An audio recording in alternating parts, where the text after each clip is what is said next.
ছোট থেকে আমি বাবা ছাড়া মায়ের কাছে বড় হয়েছি। আমি যখন ইন্টার সেকেন্ড ইয়ারে মানে মাত্র ভর্তি হয়েছি, তখন নানা কারণে আমার মা তো একা ছিল, তাই আমাকে বিয়ে দিয়ে দেয়। যদিও আমার বিয়েতে কোনো মত ছিল না, আমি তখন চাইতাম না যে বিয়ে করব। তারপরেও বিয়ে দিয়ে দেয়। আমার যে হাজবেন্ড, ওর আমার আমার প্রতি কেয়ারিং, আমাকে যত্ন করা, সেখান থেকে আমার ভালোবাসার সৃষ্টি। আচ্ছা, আপনার বিয়ে যা হয়েছে আপনি তখন কিসে পড়েন বা আপনার বয়স কত? আমি তখন ইন্টার সেকেন্ড ইয়ারে পড়ি।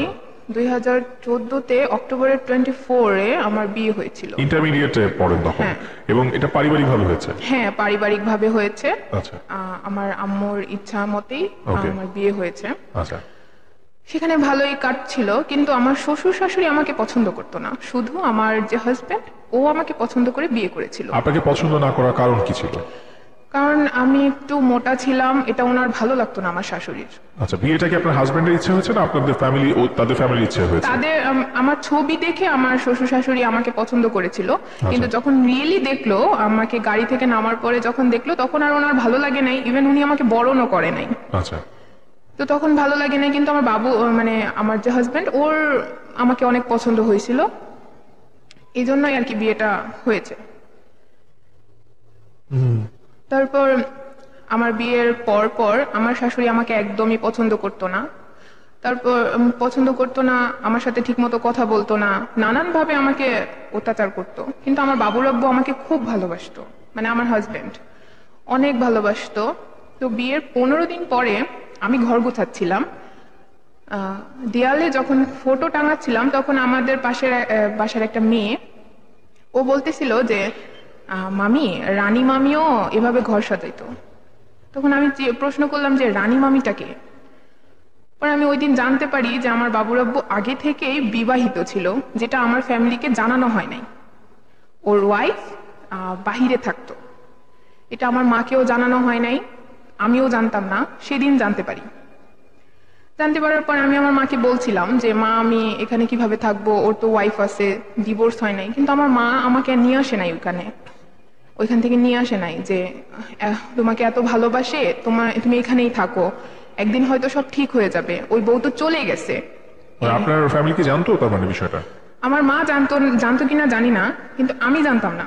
আচ্ছা। আমি তখন জানতাম না, সেদিনই ফার্স্ট শুনেছিলাম যে ওর ওয়াইফ আছে। তখন ও বলছে যে এটা ভুলক্রমে হয়েছে, আমার রিলেশন ছিল, বাসায় চলে আসছে, এজন্য বলছে যে আমার ওয়াইফ, মানে আমাকে বিভিন্নভাবে বোঝানো হয়েছে।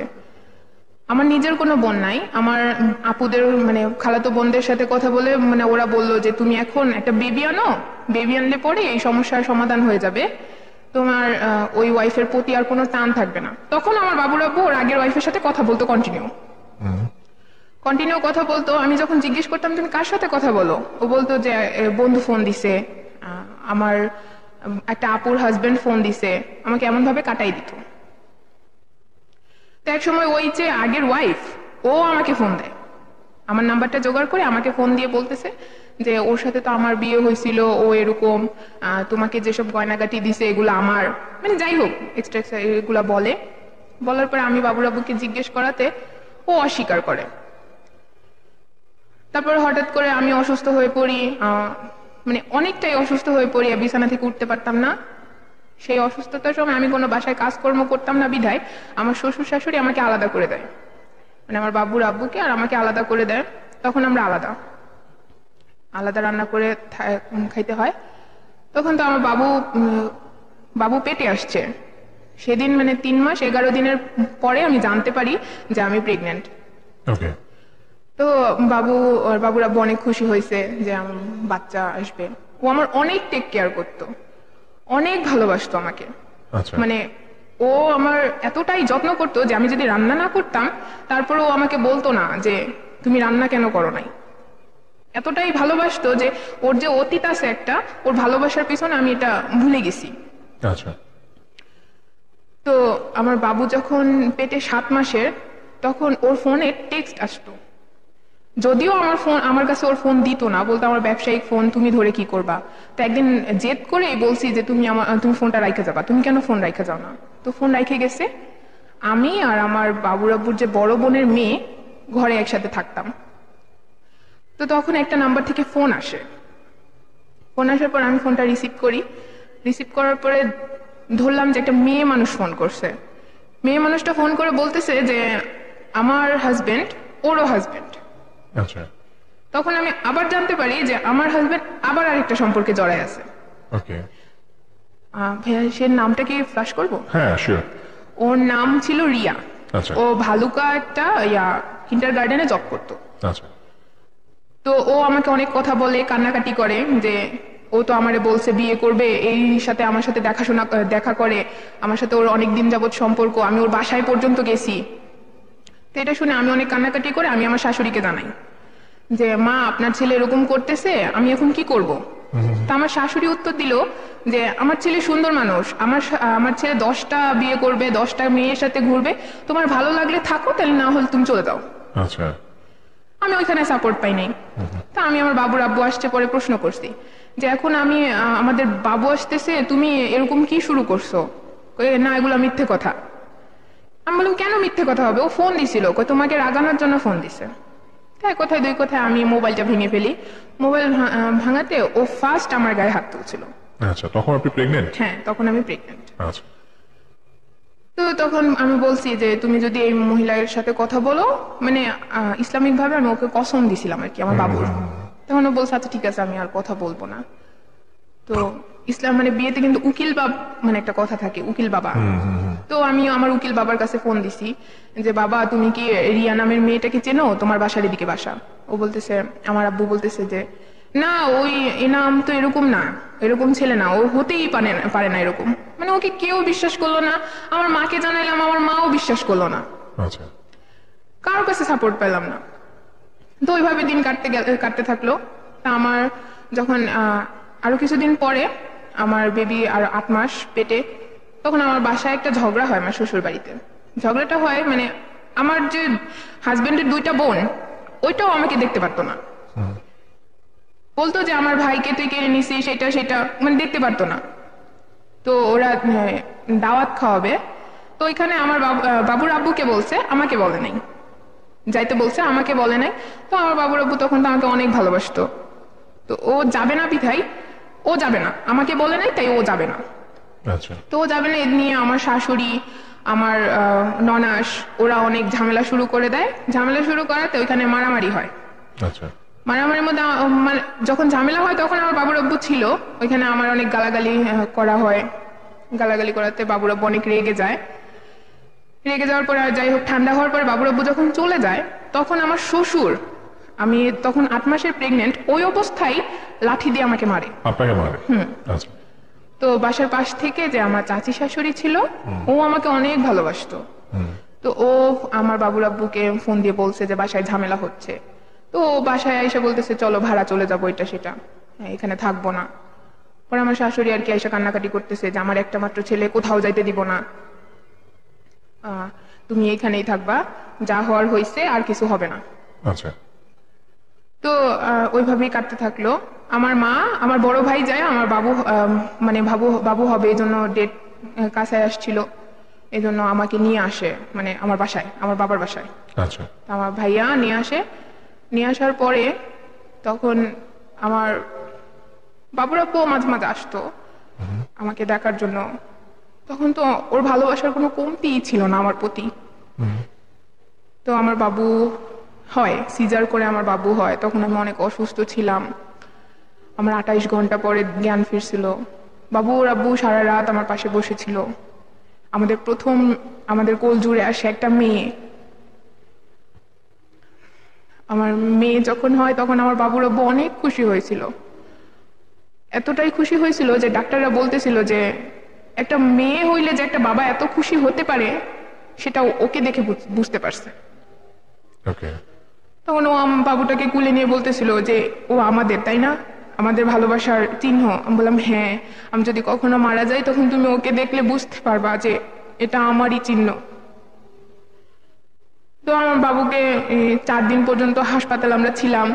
থাকার পরে আমার বাবুর আব্বু আমাকে বাসায় না দিয়ে ও চলে যাবে ওর ব্যবসার কাজে, মানে ও বাসায় ময়মনসিংহ চলে যাবে। তা আমাকে রেখে চলে গেছে। আমার বাবুর বয়স যখন 23 দিন, তখন আমি রাত্রিবেলা ফোন দিছি, তখন রাত্রে বাজে 12টা। হ্যাঁ। তো ফোন দিচ্ছি, ফোন ধরছে না। না, আমার একটা দেবর ছিল, মামা শ্বশুরের মানে মামার শ্বশুরের ছেলে, দেবর। ও আবার আমার বাবুর আব্বুর সাথে থাকতো রাত্রে। তো আমি বাবুর আব্বুকে ফোনে না পাইয়া ওকে ফোন দিছি যে রানা তুমি কোথায়? কই ভাবি আমি তো ভাইয়ের বাসায়। তখন আমি একটা মেয়ের গলা পাই, মেয়েটা বলতেছিল তুমি আসো না, এরকম একটা কথা। আমি বললাম তোমার ভাই আমার ফোন ধরছে না কেন, আর বাসায় মেয়ে মানুষকে? পর বলতেছে ভাইরে ফোন দেন, ভাই ধরবে। তো আমি ওকে ফোন দিলাম। ও ফোন দেওয়ার পরে বলতেছে, আমি বলতেছি কি ব্যাপার তুমি, আমি ঘরে মেয়ে মানুষের কণ্ঠ পাইলাম। কই না, কোনো মেয়ে মানুষ নাই তো। তখন আমি আবার কণ্ঠ পাই, মানে মেয়েটা হাসতেছে এরকম একটা কণ্ঠ। আমি বললাম যে সত্যি করে বলো তো যে বাসায় কে আসছে? তখন ও বললো যে আমি তো আসলে মেয়ে আনি নাই, আমার ফ্রেন্ডরা আনছে। তোমার ফ্রেন্ডরা মেয়ে আনছে তোমার রুমে কেন? তো ওইটা নিয়ে আমি আমার ননাসকে ফোন দিছি যে আপা একটু যায় দেখেন আপনার ভাই বাসায় মেয়ে নিয়ে আসছে। তো ওরা কিন্তু বাসায় যায় পাইছিল মেয়েটাকে, পরে যে আমি শুনতে পারছি মেয়েটাকে পাইছিল, কিন্তু আমি ঝামেলা করবো বিধায় আমাকে বলছে যে না এখানে কোনো মেয়ে নাই, তোমারে কে বলছে আবোল তাবোল কথা। তখনও কিন্তু আমার বাবুর আব্বু ওর মা বোনের কাছ থেকে সাপোর্টটা পেয়েছিল। তো আমি কিছুদিন পরে যখন আমাকে এখান থেকে নিয়ে যাবে, যখন আমার বাবু হয়েছে, মেয়ে হওয়াতে আমার শ্বশুর শাশুড়ি আমার বাবুকে আমাকে দেখতেও আসে নাই। আচ্ছা। আমি ওদের এতটাই অপছন্দের পাত্র ছিলাম। তারপর দেখতে আসে নাই, আমার বাবুর আব্বুই আসছে আমাকে নিতে আসছে। পরে আমি বলছি না আমি যাব না, একে তো তোমার বাড়িতে আমার শান্তি নাই, তারপরেও তুমি এরকম করো, আমার মধ্যে কি নাই যে তুমি অন্য মেয়ের কাছে যাও? তখন বলছে বিশ্বাস করো আমি ওটা আনি নাই, এই তোমার মাথা ছুঁয়ে বলছি আমি ওই মেয়ের কাছেও যাইনি। তখন আমি বিশ্বাস করে নিলাম, কারণ আমি তো ওকে অন্ধবিশ্বাস করতাম। তো আমাকে বাসায় নিয়ে গেছে। তখন আমার ছোট্ট বাবুকে নিয়ে ভালোই সময় কাটতেছিল। যদিও একা একা মেয়েটাকে মানুষ করতে হচ্ছিল, আমার শ্বশুর শাশুড়ি আমার মেয়েকে কুলেও নিত না। তো আস্তে আস্তে আমি খেয়াল করলাম আমার বাবুর আব্বু ঠিক মতো বাসায় আসে না। সকাল 6টা বাজে বেরোয়, রাত্রে 2টা 3টা বাজে বাসায় আসে। ফোন দিলে বলে আমি ব্যস্ত আছি, আমি কাজ করতেছি, তুমি আমাকে পরে ফোন দিও বা আমি পরে ফোন দিব, মানে দূরত্ব সৃষ্টি হচ্ছিল। তখন আমি আমার মামাতো ভাইকে ফোন দিছিলাম, ফোন দিয়ে বলতেছি ভাই দেখ না এরকম আমার সময় কাটে না, আমার ভাল লাগে না, তোর ভাইয়া তো বাসায় আসে না। তখনও আমাকে বলে যে আপু তুমি ফেসবুক ইউজ করতে পারো, তোমার সময় কাটবে, তুমি যখন অবসর সময় থাকবা ফেসবুকে থাকবা, দেখবা তোমার সময় কেটে যাবে। তো আমি তখন ফেসবুকের কিছুই বুঝতাম না, ইন্টারমিডিয়েটে পড়তাম, তারপর আমি ফেসবুকের কিছুই বুঝতাম না। তখন ও আমাকে ফেসবুকের আইডি ওপেন করে দেয়, তো ফেসবুক ইউজ করতাম। আমি আবার আমার বাবুর আব্বুকে বলছিও যে তুমি যখন আমাকে সময় দাও না, আমি ফেসবুক ইউজ করতেছি, তুমি কিন্তু বাসায় এসো, নাহলে কিন্তু আমি সারাদিন ফেসবুকে বসে থাকবো, মেয়েরও যত্ন করবো না। তারপরেও আসে না বাসায়, আমি ফেসবুক ইউজ করি, ফ্রেন্ড হয়, স্বাভাবিক ফেসবুকে ফ্রেন্ড হতেই পারে। তখনই আমি একটা ভুল করে বসি, একটা ছেলের সাথে আমার কন্টিনিউ কথা হইতে থাকে। তখন আবার মানে কথা তো হচ্ছিল, তখন ফ্রেন্ডলি কথা হচ্ছিল। আমার যে দেবর, আমি একটু আগে বলছিলাম যে আমার মামা শ্বশুরের ছেলে, ও আমাকে এসে বলছে যে ভাবি ভাইকে কিন্তু আমি আজকে এক জায়গায় নিয়ে দিয়ে আসছি। কোথায় দিয়ে আসছো? ওই যে রিয়া আছে না, রিয়ার সাথে দেখা করতে দেখে আসছি, দেখেন আজকে এই টি শার্টটা পরে আসবে। হ্যাঁ, আমি তো বিশ্বাস করি না, যা তোমার ভাই এরকম করতেই পারে না, তোমার ভাই এখন ভালো হয়ে গেছে। বাসায় আসছে, সেম একই কাজ করছে, মানে ওই শার্টটাই পরে আসছে। তখন আমার বিশ্বাস জাগলো আর কি, যে আসলেই এমন হয়েছে। আবার বাসা থেকে বেরোলে আমি যখন ফোন দিই ওর ফোন কেটে দেয়, ফোন ধরে না। তো রাত্রে 2টা 3টা বাজে ও ইভেন্টের কাজ করতো, মানে বিয়ে বাড়ির অনুষ্ঠানে ইভেন্টের কাজ করতো। তখন আমার যে ননাসের হাজবেন্ড ও এই কাজ করতো। তো যখন রাতে 2টা 3টা বাজে বাসায় আসতো না, আমি একদিন আমার ননাসের হাজবেন্ডকে ফোন দিছি যে ভাই বাবুর আব্বু তো আসতেছে না, তো ও কোথায় আছে, আপনাদের নাকি অনেক কাজ চলতেছে। কই না তো, কাজ তো অনেক আগেই শেষ হয়ে গেছে, তো এতটা সময় ও কোথায় আছে, কোথায় থাকে? তো যখন আসলে মনে কর আমার দিকে তাকাবে তো দূরে থাক, ঠিক মতো মানে কথাও বলতো না, এরকম একটা চেঞ্জ চলে আসছে। বাবু মানে বাবুকেও ঠিক মতো সময় দিত না। তো আমি যে ফেসবুকে ছেলেটার সাথে কথা বলতাম, ওই ছেলের সাথে একবার আমাদের ফোন নাম্বার এক্সচেঞ্জ হয়। তখন ও আমাকে আস্তে আস্তে তখন আপনার সন্তানের বয়স কত? তখন আমার সন্তানের বয়স 1 বছর হয় নাই, আচ্ছা এই 8-9 মাস। আচ্ছা, মানে এই যে ফোন নাম্বার আদান প্রদান দিচ্ছে, তখন কি কোনোবার আপনার বাচ্চাটার কথা মনে হতো না যে আমি কি করতে যাচ্ছি বা কি হতো? হতো যে আমি জাস্ট ওই সময় কথা বলতাম যে আমার সময়টা কাটানোর জন্য, আমি যে রিলেশনে জড়ায় যাব এটা ভাইবে কথা বলতাম না। আচ্ছা, মানে বন্ধু হয়ে কথা হ্যাঁ, বলতেন? বন্ধু ভাবে কথা বলতাম। আচ্ছা তখন ওই ছেলেটা জানতো, আমি বলে দিছিলাম যে আমার বেবি আছে একটা, আমি বিবাহিত, আচ্ছা এটা বলেই আমি ওর সাথে কথা বলতাম। আচ্ছা, তারপরে কি হলো? তো আস্তে আস্তে কথা বলতাম, মানে এমন একটা আবেগে আমি জড়াই গেলাম, ওই ছেলেটা আমাকে বিশ্বাস দিচ্ছিল আচ্ছা যে তোমার হাজবেন্ড তোমাকে সময় দেয় না, আমি তোমাকে অনেক ভালোবাসবো, আচ্ছা। আমি এটা করি ওইটা করি, মানে আমাকে আবেগের মধ্যে নিয়ে যাচ্ছিল। আচ্ছা। আমি আমার বাবুর আব্বুকে ফোন দেই যে তুমি আসো। ও, আমি একটা কথা মিস করছি, হ্যাঁ বলেন। আমার ছোট থেকেই হার্টের সমস্যা, আচ্ছা আমি মাঝে মাঝে অনেক অসুস্থ হয়ে যাই, আমার নিঃশ্বাস নিতে খুব কষ্ট হয়।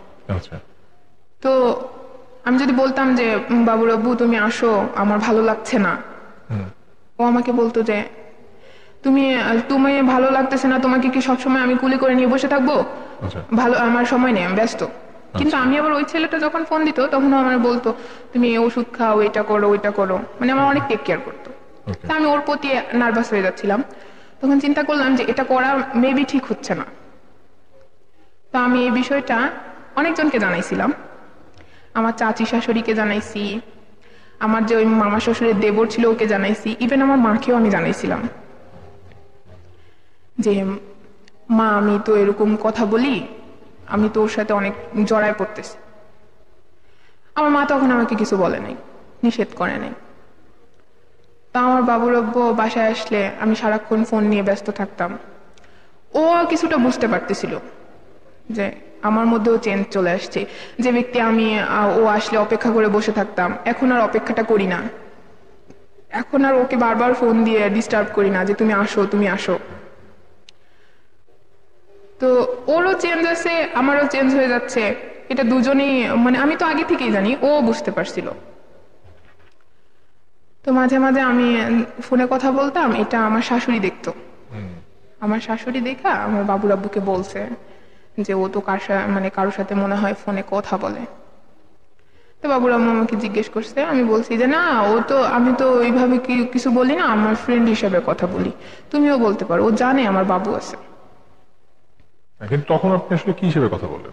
তখন আমি ফ্রেন্ড হিসেবে কথা বলতেছিলাম। আচ্ছা তো যখন আমার বাবুর ফার্স্ট বার্থডেতে অনেক বড় করে অনুষ্ঠান হয়, তারপরে থেকে আমার বাবুর আব্বু তো একেবারেই বাসায় আসতো না, 2 দিন 3 দিন পর পর বাসায় আসতো, জিজ্ঞেস করলে আমাকে যাতা করতো, গায়ে হাত তুলতো, মানে এতটা চেঞ্জ চলে আসছিল। তখন আমি বুঝতে পারি নাই যে ও বিয়ে করে ফেলছে, আচ্ছা আমি জানতাম না। তো হঠাৎ করে একদিন আমি বাবুকে নিয়ে বসে আছি, তখন আমার বাবুর বয়স 1 বছর চলে গেছে, মানে ওই 14-15 মাস হবে। তখন আমার বাবুকে নিয়ে বসে আছি, ওর যে আগের ওয়াইফ আমি বলেছিলাম রানী, ও আসছে আমার বাসায়, মানে আমি যে বাসায় থাকি ওইখানে আসছে। তো একদম বাসায় এসে রুমের ভিতরে ঢুকে গেছে। ভিতরে ঢুকে যাওয়ার পরে আমি তো চিনতে পারতাম না, আমি তো জানতাম না, দেখিই নেই কখনো। তো আমি আমার শাশুড়িকে জিজ্ঞেস করছিলাম, মা এটা কে আসছে? তখন আমার শাশুড়ি বলছে এটা রানী। তখন আমি, স্বাভাবিক একটা মেয়ে মানুষ রাগ করতেই পারে যে ওয়াইফ চলে গেছে এটা কেন বাসায় আসবে, এখন তো আমার বাবু হয়ে গেছে। তো আমার শাশুড়ি বলছে না, তোমাকে দেখতে আসছে, মেয়েকে দেখতে আসছে। মেয়েকে দেখতে আসছে, ঘরে এসে বসুক, তো এভাবে চলে গেছে কেন, এভাবে মুখ ঢাইকা আসছে আমার রুমে, নিজের ইচ্ছা মতো ঢুকলো আবার চলে গেল। তখনও আমার শাশুড়ির শ্বশুরের আমার 2 ননাসের ওই মেয়ের সাথে, আগের ওয়াইফের সাথে একদম কানেকশন ছিল।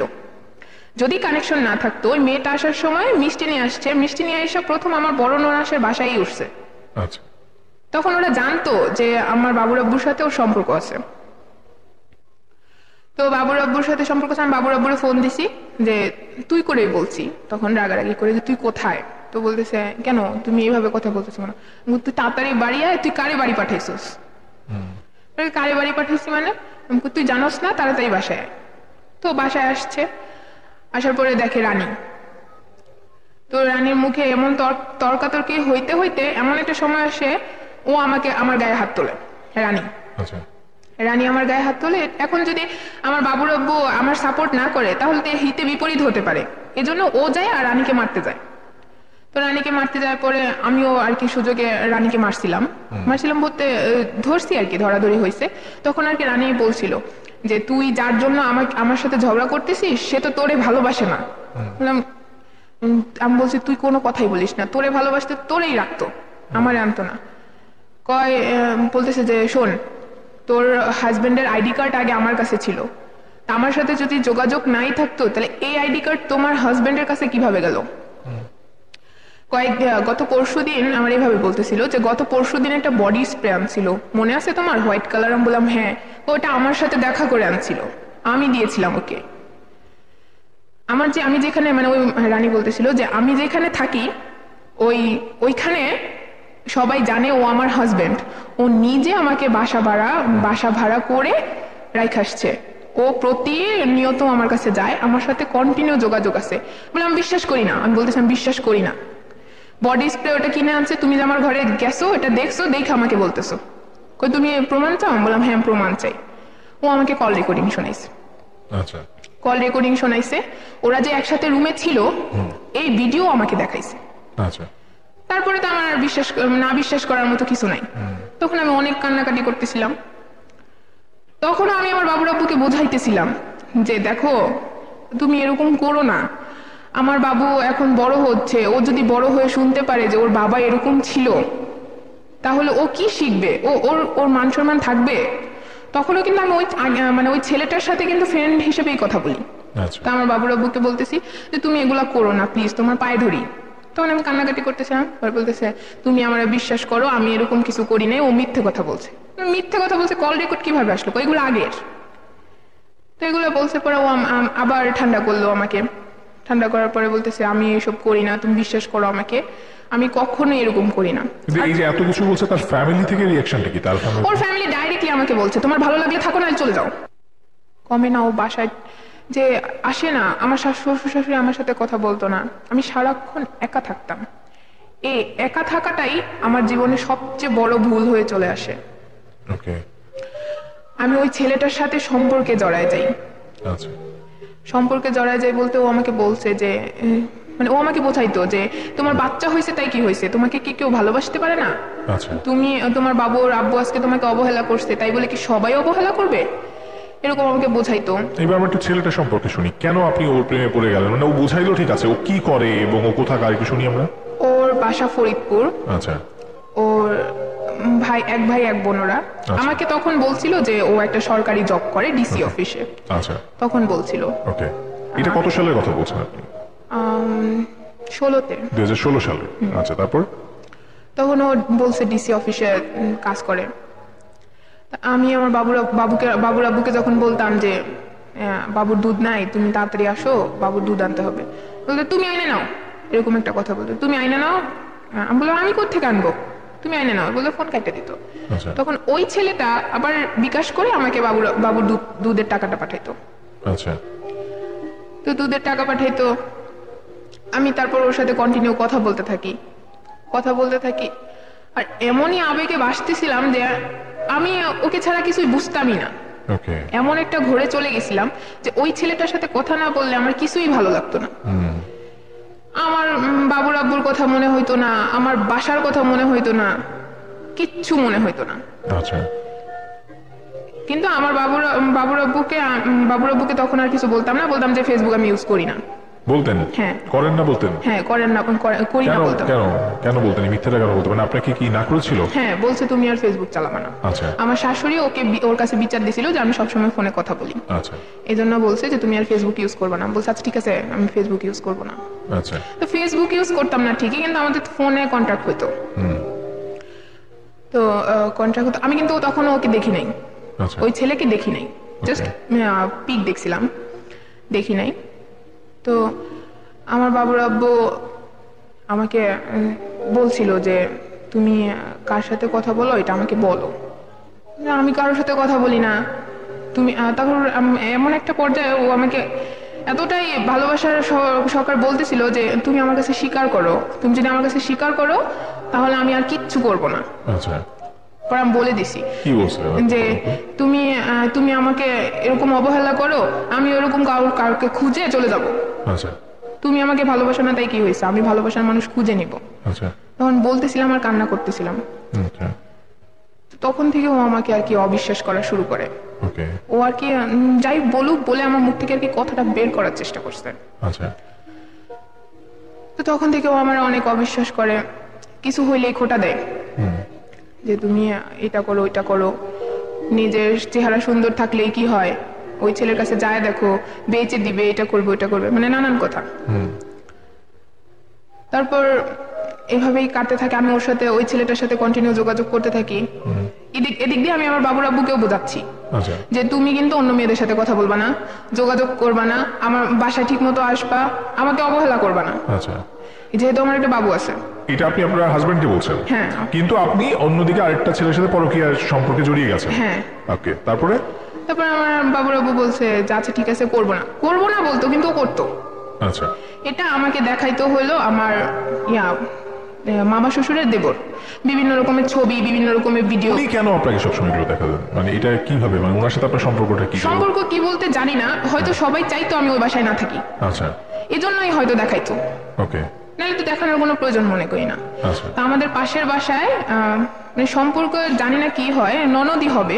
তো ওই মেয়েটার সাথে আমার বাবুর আব্বুর মানে ফার্স্ট যে ওয়াইফ, তার আগে ওই মেয়েটার সাথে সম্পর্ক ছিল, ওই মেয়েটার বিয়ে হয়ে গেছিল। আচ্ছা, মেয়েটার নাম মেবি মনে নাই। আচ্ছা, ওকে। ওই মেয়েটার সাথে আমি একদিন রাত্রেবেলা 2টার দিকে শুয়ে আছি, বাবুর আব্বু ওয়াশরুমে গেছে। আমাদের ওয়াশরুমটা বাসার মানে রুমের বাইরে ছিল। তো 2টার দিকে ওয়াশরুমে গেছে, আধা ঘন্টা হয়ে গেছে, ও আর আসতেছে না। ওকে, তখন আমার বাবুকে রাইখা আমি ভাবলাম যে এতক্ষণ হয়ে গেছে আসতেছে না, কই গেছে। আমি বেরোয় যা দেখলাম নিজের চোখকে আর বিশ্বাস করতে পারি নাই। ওই যে আমার পাশের বাসার মেয়েটা, ওই মেয়েটার আবার ডিভোর্স হয়ে গেছিল, যে ও বাপের বাড়িতে থাকে। আচ্ছা, একটা ছেলে সহ ডিভোর্স হয়ে গেছিল। আচ্ছা, আমি বাইরে বেরোয় দেখি ওই মেয়েটাকেও হাক করে রাখছে। আচ্ছা, রাত তখন 2টা বাজে? হ্যাঁ, 2টা বাজে। আচ্ছা, তা হাক করে রাখছে, আমি কিছু বলি নাই তখন। আচ্ছা, দেখে চলে আসছি, কারণ মানুষ জানাজানি হলে খারাপ, আচ্ছা। এজন্য রুমে চলে আসছি। সে কি আপনাকে দেখেছিল তখন? না, দেখেনি। ওকে, তো বাসা রুমের ভিতরে ঢুকছে, দেখে আমি লাইট জ্বালায় বসে রয়েছি, বসে বসে কান্না করতেছি। ওকে, তো বলতেছি কি হয়েছে তোমার? আমি কই, কি হয়েছে মানে তুমি কোথায় গেছিলা? কই কেন, বাথরুমে গেছিলাম। পরে আমি বললাম ওই মেয়েটার নাম ময়না। আচ্ছা, আমি কই, ময়নার বুকে কি তোমার মানে বাথরুম ছিল? আচ্ছা। পরে বলতেছে মানে কি বলতেছো এইসব? তখন আমি ওর সাথে আর কি চিল্লাচিল্লি শুরু করি যে আমি দেখছি, নিজের চোখে দেখছি, নিজের চোখকে কিভাবে অবিশ্বাস করবো আমি, তুই ওই মেয়েটার সাথে কথা বলছিস। তখনও আমার গায়ে হাত তোলে। আচ্ছা, হাত তুলে পরে আমার মারধর করে, আচ্ছা, বলছে তোরে বাইরে বেরোতে বলছে কে? ও এটা করছে, এটা দোষ না, কিন্তু আমি বাইরে বেরিয়েছি, এটা আমার দোষ। ওকে। তো আমি অনেক কান্নাকাটি করছি, কান্নাকাটি করে আমার মারে আমি ফোন দিয়েছি যে মা, আমি কিন্তু চলে যাব, তুমি যদি আমাকে এখান থেকে না নিয়ে যাও আমি চলে যাব, এত দূরে চলে যাব যে তোমরা আমাকে খুঁজেও পাবা না। তো পরের দিন আমি ওই মেয়েকে যায় ধরছি, মানে পরের দিন সকালে ওই মেয়ের কাছে গেছি আমি, যে কি ব্যাপার ময়না, তুমি এখন হাজবেন্ডের বাসা থেকে চলে আসছো, আমার হাজবেন্ডের কাছে কি? তখন ও ওইখানে অস্বীকার করতেছে, ও করে নাই, বলছে আমি নিজের চোখে দেখছি। তখন তুমি বললা না? তা আমার দোষ হয়েছে, আমি দেখার সাথে সাথে কেন বললাম না? আচ্ছা, তা আমার ওই বাবুর আব্বুর বড় বোনও বলতেছে তুই তখন আমাদের ডাক দিতি। তা আমার শাশুড়ি মাঝখান দিয়ে বললো কি যে তোর ভালো না লাগলে তুই চলে যা, এই ময়নারে আবার বিয়ে করে নিয়ে আসবো। আচ্ছা। তখন আমি সাপোর্ট পাই নাই বলতে এমন একটা সিন ক্রিয়েট হইলো যে আমার ননাসও আসছে আমাকে মারতে। আচ্ছা, যে তুই কেন এইসব কথা বইলে আমার ভাইয়ের মান সম্মান নষ্ট করতেছিস। আমার সাথে এরকম করলো, তুমি অন্য মেয়ের সাথে পরকীয়া করতেছিস, এটা কিছু না, আমি এটা বলছি, এটা মান সম্মান নষ্ট গেছে, তুই তো কথা বলিস। আচ্ছা, আমি বলি কথা বলি ঠিক আছে, আমাকে তো আর কেউ দেখে নাই যে আমি জড়ায় ধরে রাখছি, আমার তো কোনো ভিডিও নাই, আমার তো কোনো ছবি নাই। তখন আমি রেগে গেছিলাম অনেকটা। পরে আমার বাবুর আব্বু বলছে যে মানে এতটাই ও রাগ হয়ে বলছে যে তোর সমস্যা, আমি আবার বিয়ে করবো। আচ্ছা, তখন আমি আর কিছু বলি নাই। তা আবার বাসায় আসে এক কথায় দুই কথায় এরকম আমি বারবার কথাগুলো তুলি যে তুমি আর কয়টা মেয়ের সাথে সম্পর্ক করবা, রানী গেল, রিয়া গেল, আমি আসি, আবার ময়নাকে শুরু করছো, তুমি আর কত কত করবা। এগুলো বলে একদিন এতটাই জঘন্য সিন ক্রিয়েট করে, ওইখানে আমার দোষ দেয় আর কি, যে আমি ফোনে কথা বলি এই জন্য ও আমাকে মারছে। আচ্ছা, তা আমি ফোনে কথা বলি এই জন্য আমার ফোন টোন নিয়ে গেছে, নিয়ে যায় আমার তাড়াই দিছে। তখন আমার বাবুকে নিয়ে আমি চলে আসছি আমার ভাইয়ের বাসায়, আচ্ছা, রূপগঞ্জ।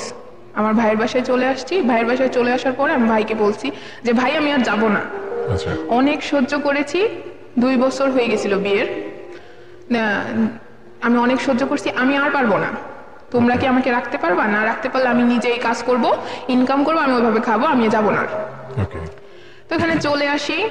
চলে আসার পরে মানে আমার আর্থিক অবস্থা তো ভালো না, আমার শুধু মা ছিল, আমার ভাইরা আমার খরচ টরচ কিছুই দেয় না। তো আমার বাবুকে রাখা, বাবুর খরচ বহন করা আমার পক্ষে কষ্ট হয়ে যাচ্ছিল। তো এখানে যে রাগ করে চলে আসছিলাম, আমার বাবুর আব্বু আমাকে কোনো ফোন দিচ্ছে না, কোনো খোঁজ দিচ্ছে না। কিছুদিন পর কুরবানির ঈদ, না আমার ইচ্ছা ছিল যে ও যদি কোনো দোষ নাই করে থাকে অবশ্যই আমাকে ফোন দিবে, অবশ্যই ফোন দিবে এবং আমাকে নিতেও আসবে। আচ্ছা, তো আমার মাকে আমি বললাম যে মা দেখছো ও আসলেই দোষ করে, আসবে না, ও আমাকে আর নিতে আসবে না, আমি চলে যাব। কার সাথে চলে যাবা? তখন আমি আমার মাকে ওই বিষয়টা বলি যে আমি ফেসবুকে এরকম একটা ছেলের সাথে কথা বলি, আমি ওই ছেলের সাথে চলে যাব। পরে আমার মাকে প্রথম বলছে যে ওই ছেলেকে তুমি দেখো নাই, চিনো নাই, যদি নিয়ে তোমার মেরে ফেলুক, আমি তারপরও চলে যাব। তা আমার মা বলছে আচ্ছা এখন পাগলামি করো না, থাকতে থাকো। তো তখন আমার বাবুর আব্বুকে মাঝে মাঝে আমিই ফোন দিতাম, কিন্তু ও ফোন ধরতো না, আমার বাবুরও একটা খোঁজ নিত না। এমন একটা সিচুয়েশন চলে আসছিল যে এলাকার মানুষও জিজ্ঞেস করতে শুরু করলো যে কি ব্যাপার, তোমার বাবুর আব্বু আসে না কেন।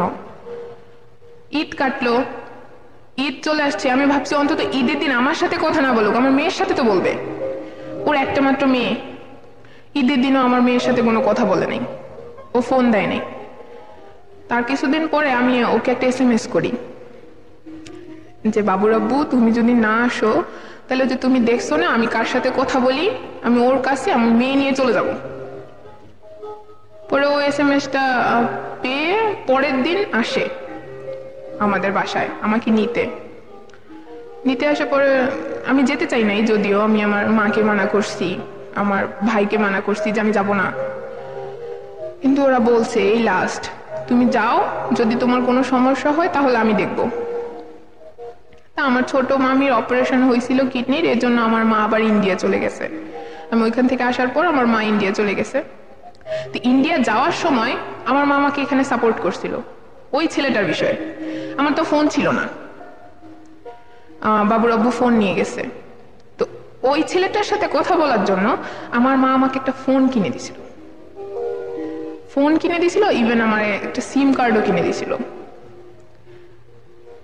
কিন্তু আমি মনে করি এখন যে আমার মার উচিত ছিল এতে আমাকে নিষেধ করা। তো আমাকে ওইখানে সাপোর্ট করছে, আমি আবার আরেকটা সুযোগ পাইছি ওই ছেলের সাথে কথা বলার জন্য। তো বাসায় গেছি, যাওয়ার পরে ওই ছেলের সাথে আমি কথা বলি। বাবুর আব্বু তেমন আমার সাথে কোনো কথা বলে না, বাবুর আব্বুর মতো বাবুর আব্বু আছে। ওই মেয়েটার সাথে, ময়নার সাথে ওর কন্টিনিউ যোগাযোগ হচ্ছে, কথা হচ্ছে। আমি তখন আমার বাবুর আব্বুর বাসায় নিয়ে গেছে এসে আমাকে নিয়ে গেছে। পরে আমি ওইখানে থাকি। তো এরকম সম্পর্ক করে করে করে আমার ভিতরে জেদ চলে আসছে যে আমি আর থাকবোই না। SMS আসতেছে, ফোনে কথা বলতেছে, আমি ঘরে শুয়ে আছি অথচ বাইরে যায় ফোনে কথা বলতেছে। কেন আমার সাথে কথা বলা যায় না? তো আমার সাথে এরকম কথা বলতো না। তারপর আমি না একবার মানে রাগ হয়ে ওই ছেলের সাথে আমি ফার্স্ট চলে যাই, আমার বাবুকে নিয়ে আমি চলে যাই।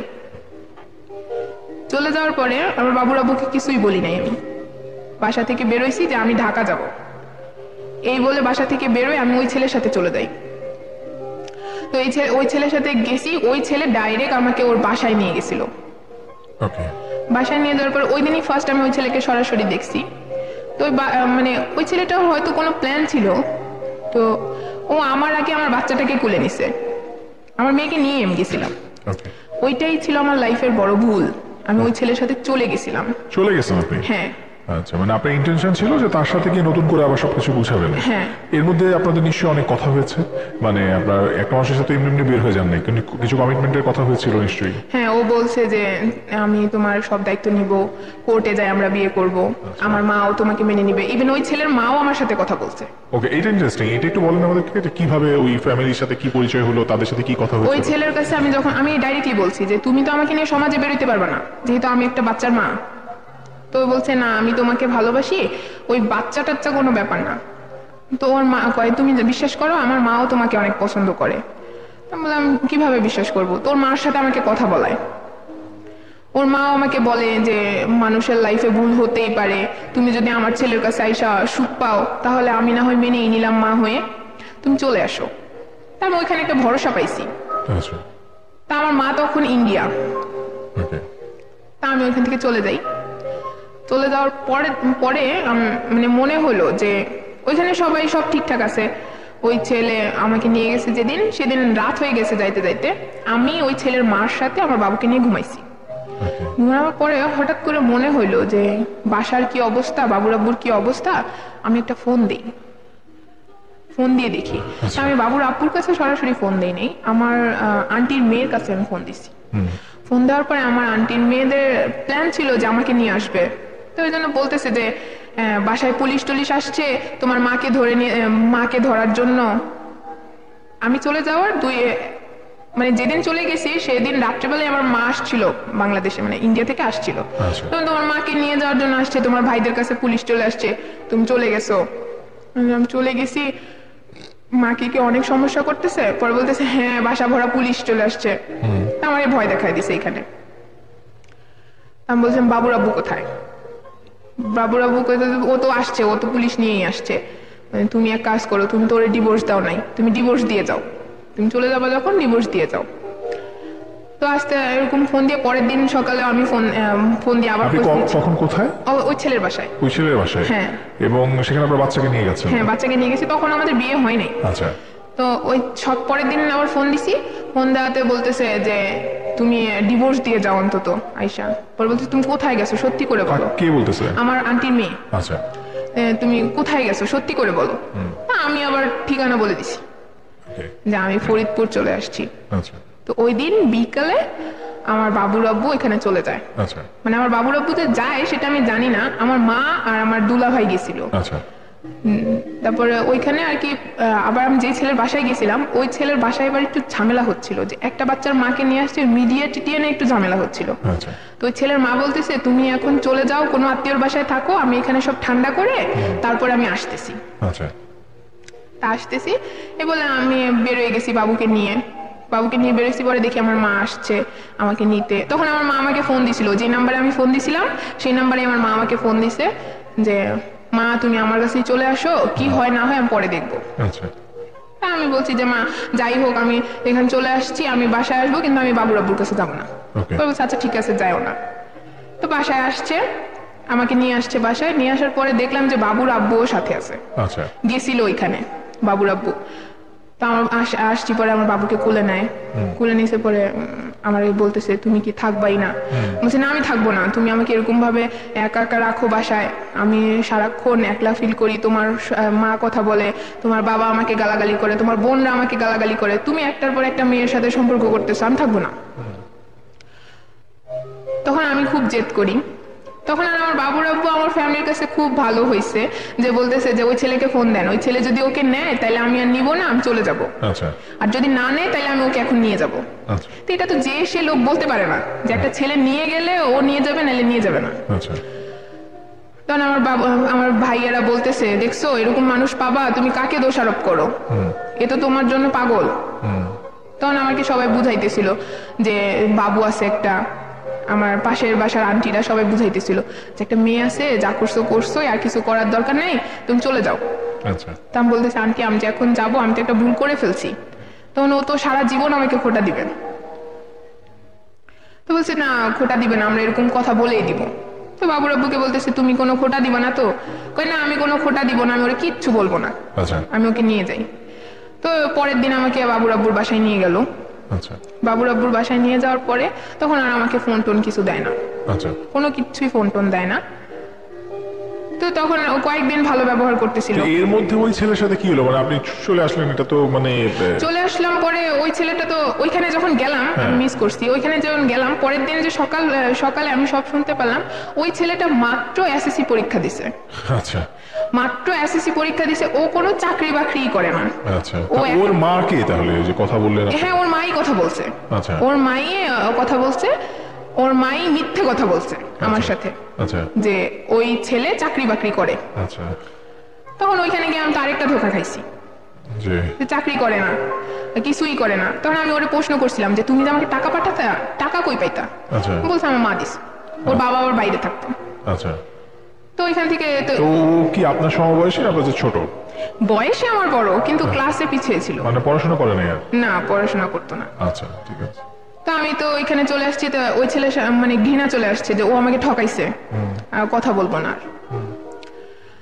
তা আমি ভাবছিলাম যে আমার বাবু রব্বু আর কিছু করবে না, আমার সাথে আর খারাপ ব্যবহার করবে না, যেহেতু একটা এরকম ঘটনা আমি করে ফেলছি, হয়তো ও আর আমাকে হারাইতে চাচ্ছে না। কয়েকদিন ভালোই কথা বলে, ভালো কথা বলার পরে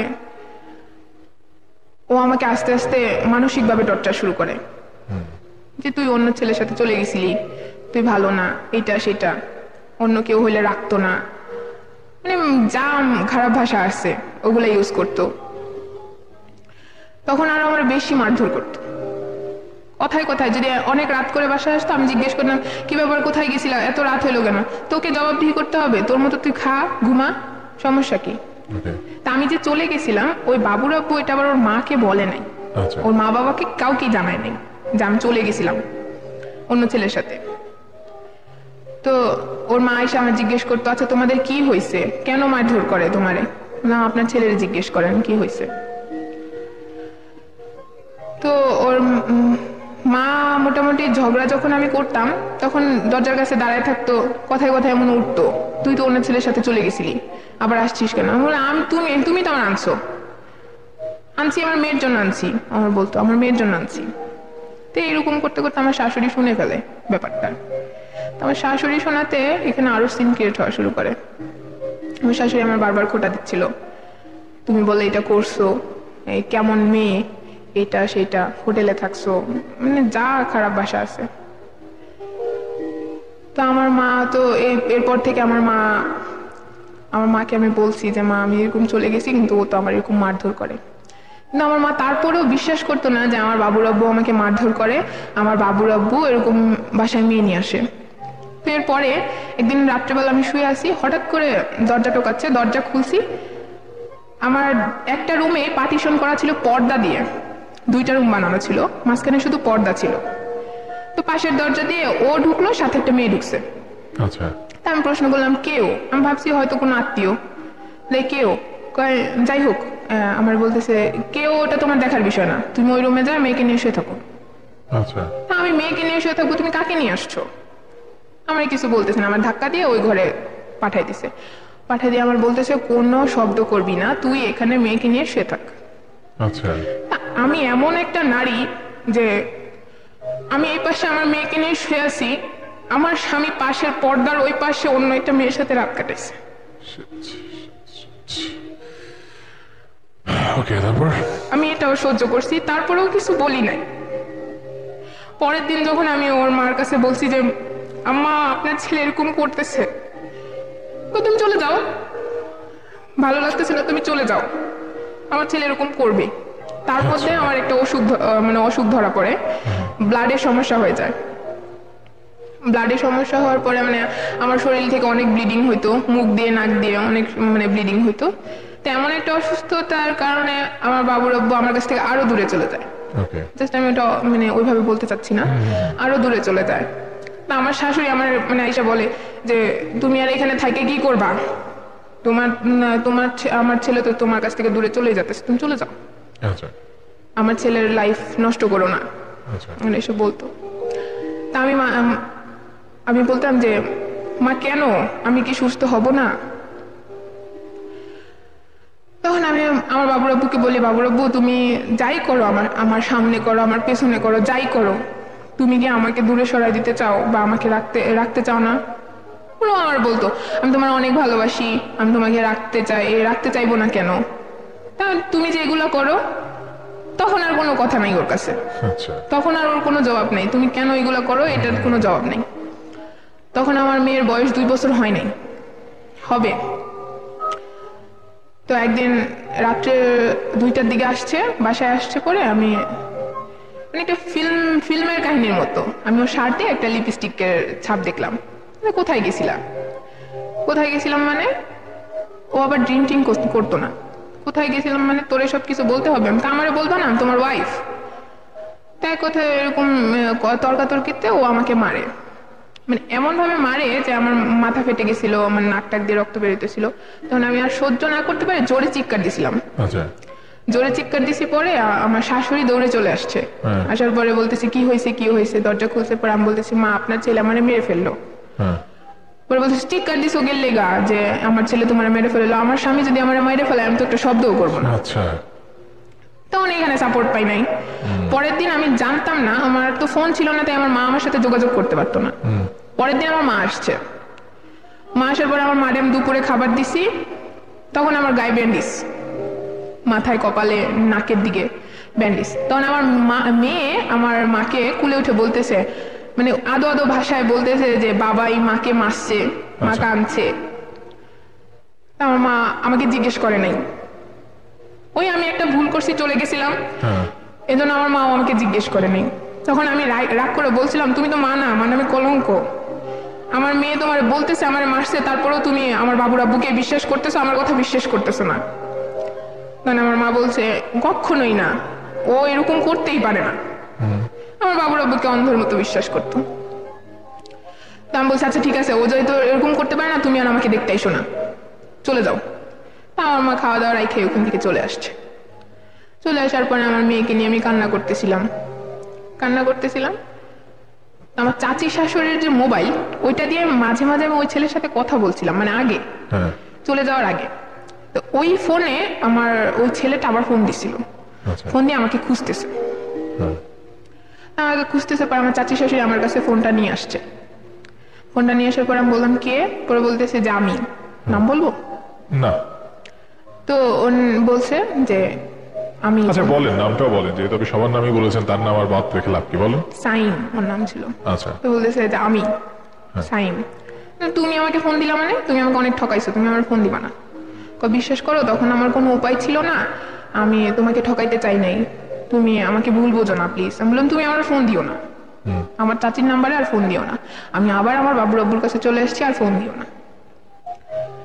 তো আমি ফোন কাটে দিছি। কয়েকদিন পর পরে আমার চাচি শাশুড়ির ফোনে ও আবার ফোন দিত, ফোন দিয়ে আমার সাথে কথা বলার যোগাযোগ করতো।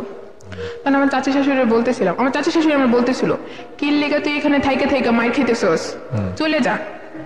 আরে আজকে একটা জিনিস করে না কালকে করবে, কাজকর্ম করবে, তুই বল চাকরি বাকরি নিলে তুই যাবি, আমরা তোরে যাইতে হেল্প করবো।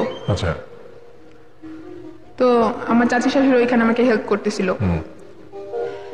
তা আমি আমার বাবুর আব্বুকে বললাম যে তুমি আর কোনো মেয়ের সাথে যোগাযোগ করো না, আমি যা করছি আমি তোমাকে আর এইসব বিষয়ে কিছু বলবো না। কিন্তু আমার বাবুর আব্বু এটা শুনে নাই, ওর মতো ও আছে। আর আমার অসুস্থতাটা ওকে আমার কাছ থেকে আরো দূরে নিয়ে যাচ্ছিল।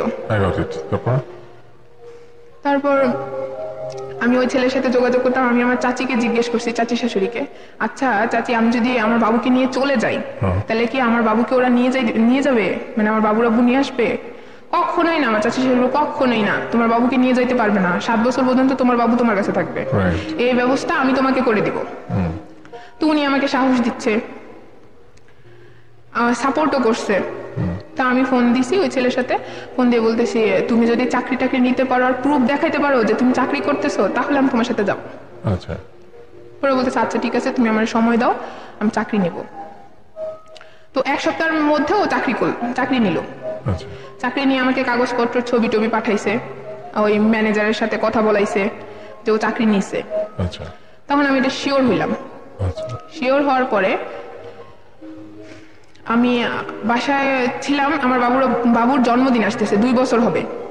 আমার বাবুর আব্বুকে বললাম যে বাবুর তো জন্মদিন আসতেছে, তুমি কিন্তু কেক টেক আইনো, বড় করে না হোক একটা অনুষ্ঠান করব। তো বাবুর আব্বু বিকালের দিকে আসছে 31শে জুলাই। তখন আসছে, আয়শা আমাকে মানে সবজি টবজি দিয়ে কেক টেক দিয়ে বলছে তুমি সব গুছায় রাখো, আমি আসতেছি। আচ্ছা। তো এই যে চলে গেছে 12টা বাইজে যায়া 2টা 1টা 1:30 বেজে গেছে, 2টাও পার হয়ে গেছে, আমার মেয়ে তো ঘুমাই গেছে। তো ও বাবুর আব্বু আর আসছে না। তো বাবুর আব্বু আসছে না, তো রাত্রে 2টার দিকে আসছে পরে আমি বলতেছি তুমি আজকেও এত দেরি করে আসলা, আজকে আমার মেয়ের জন্মদিন ছিল, অন্তত একসাথে কেকটা কাটতাম। পরে বলছে মেয়ের এখন উঠাও, মেয়ে তো ঘুমাই গেছে, এখন আর উঠবে কি, তোমার কেক তুমিই কাটো। তো ও নিজেই কেক কাটলো, কেক কাটে নিজেই খাইলো, খাই রেখে দিছে পরে আমি বলতেছি তুমি তো আমার আগের মতো আর বিশ্বাসই করো না, আজকে এমন একটা দিন গেল, মানে ও আমার কাছে এতটাই অবিশ্বাস করতো ওই চলে যাওয়ার পরে যে আলমারির চাবিটাও আমার কাছে দিত না। তুমি আমার আলমারির চাবি দিচ্ছ না, আমি একটু সাজগোজ করবো তাও পারতেছি না। তখন ও বলে উঠলো তোর মতো, মানে খারাপ ভাষা একটা, যে তোর মতো এটার সাথে কি আমি কিছু দিব নাকি, তুই তো আমার সবকিছু নিয়ে পালাবি। তখন এরকম বলে আমি তোমার কিছু নিয়ে গেছিলাম, তখন বলছি আমি কি তোমার কিছু নিয়ে গেছিলাম, হ্যাঁ গেছিলাম, তোমার মেয়েকে নিয়ে গেছিলাম, আমি যা গয়নাগাটি ছিল সব তো ফেরত নিয়ে আসছি, আমি তো পরে আর কিছু করি নাই। এরকম করাতে তুই করিস নাই মানে আবার করবি না, যে এরকম কোনো গ্যারান্টি আছে? এনে বলতেছে আচ্ছা আমি একটা চলে গেছি তাতে তুমি এরকম ইয়া করতেছো, আমি তো নিজের চোখে তোমার সম্পর্কে কত কিছু দেখছি, আমি তো তোমাকে একবারও বলি না। তুই বলবি কেন, আমি ছেলে মানুষ না? আমি ছেলে মানুষ, আমি করবো, তোর সমস্যা কি? এরকম করে আমি তুই করবি মানে আমি কোন দিক দিয়ে নাই, আমার কি সমস্যা আমার আজকে বলবি, আমি অসুস্থ তাই চিকিৎসা কর ভালো হয়ে যাবো। তো এরকম করতে গেলে আমার মারছে, মেয়েটা আমার বলতেছে তুই যদি কালকে আমাকে মুখ দেখাস তাহলে আমার মেয়ের কসম লাগে তোর। তা বললাম তুমি আমার এত বড় কথাটা বলতে পারলা? পরে বলতেছে হ্যাঁ পারছি, যা আমার চোখের সামনে থেকে। তা আমি ভাবছি হয়তো রাগে জেদে বলছে। তো ওর পাশের রুমে যাই, ও শুয়ে আছে, আমি মাঝরাত্রে গেছি ওর কাছে, যা বলতেছে বাবুর আব্বু তুমি আমার এরকম কথা বলতে, তোরে না বলছি আমি তুই আমার মুখ দেখাবি না, মুখ দেখালে আমার মেয়ের মরা মুখ দেখবি, তুই আবার আমার সামনে এসোস, তুই আমার মেয়ের ভালো চাস না। তা আমি আবার চলে আসছি এই পাশের রুমে, সকালে ঘুম থেকে উঠছি, উঠে সব কাজ টাজ গুছায় নাস্তা টাস্তা বানাইছি, বাবুর আব্বু নাস্তা না খেয়েই চলে গেছে। চলে যায়, আমি ফোন দিছি যে কি ব্যাপার তুমি নাস্তা খাইলা না?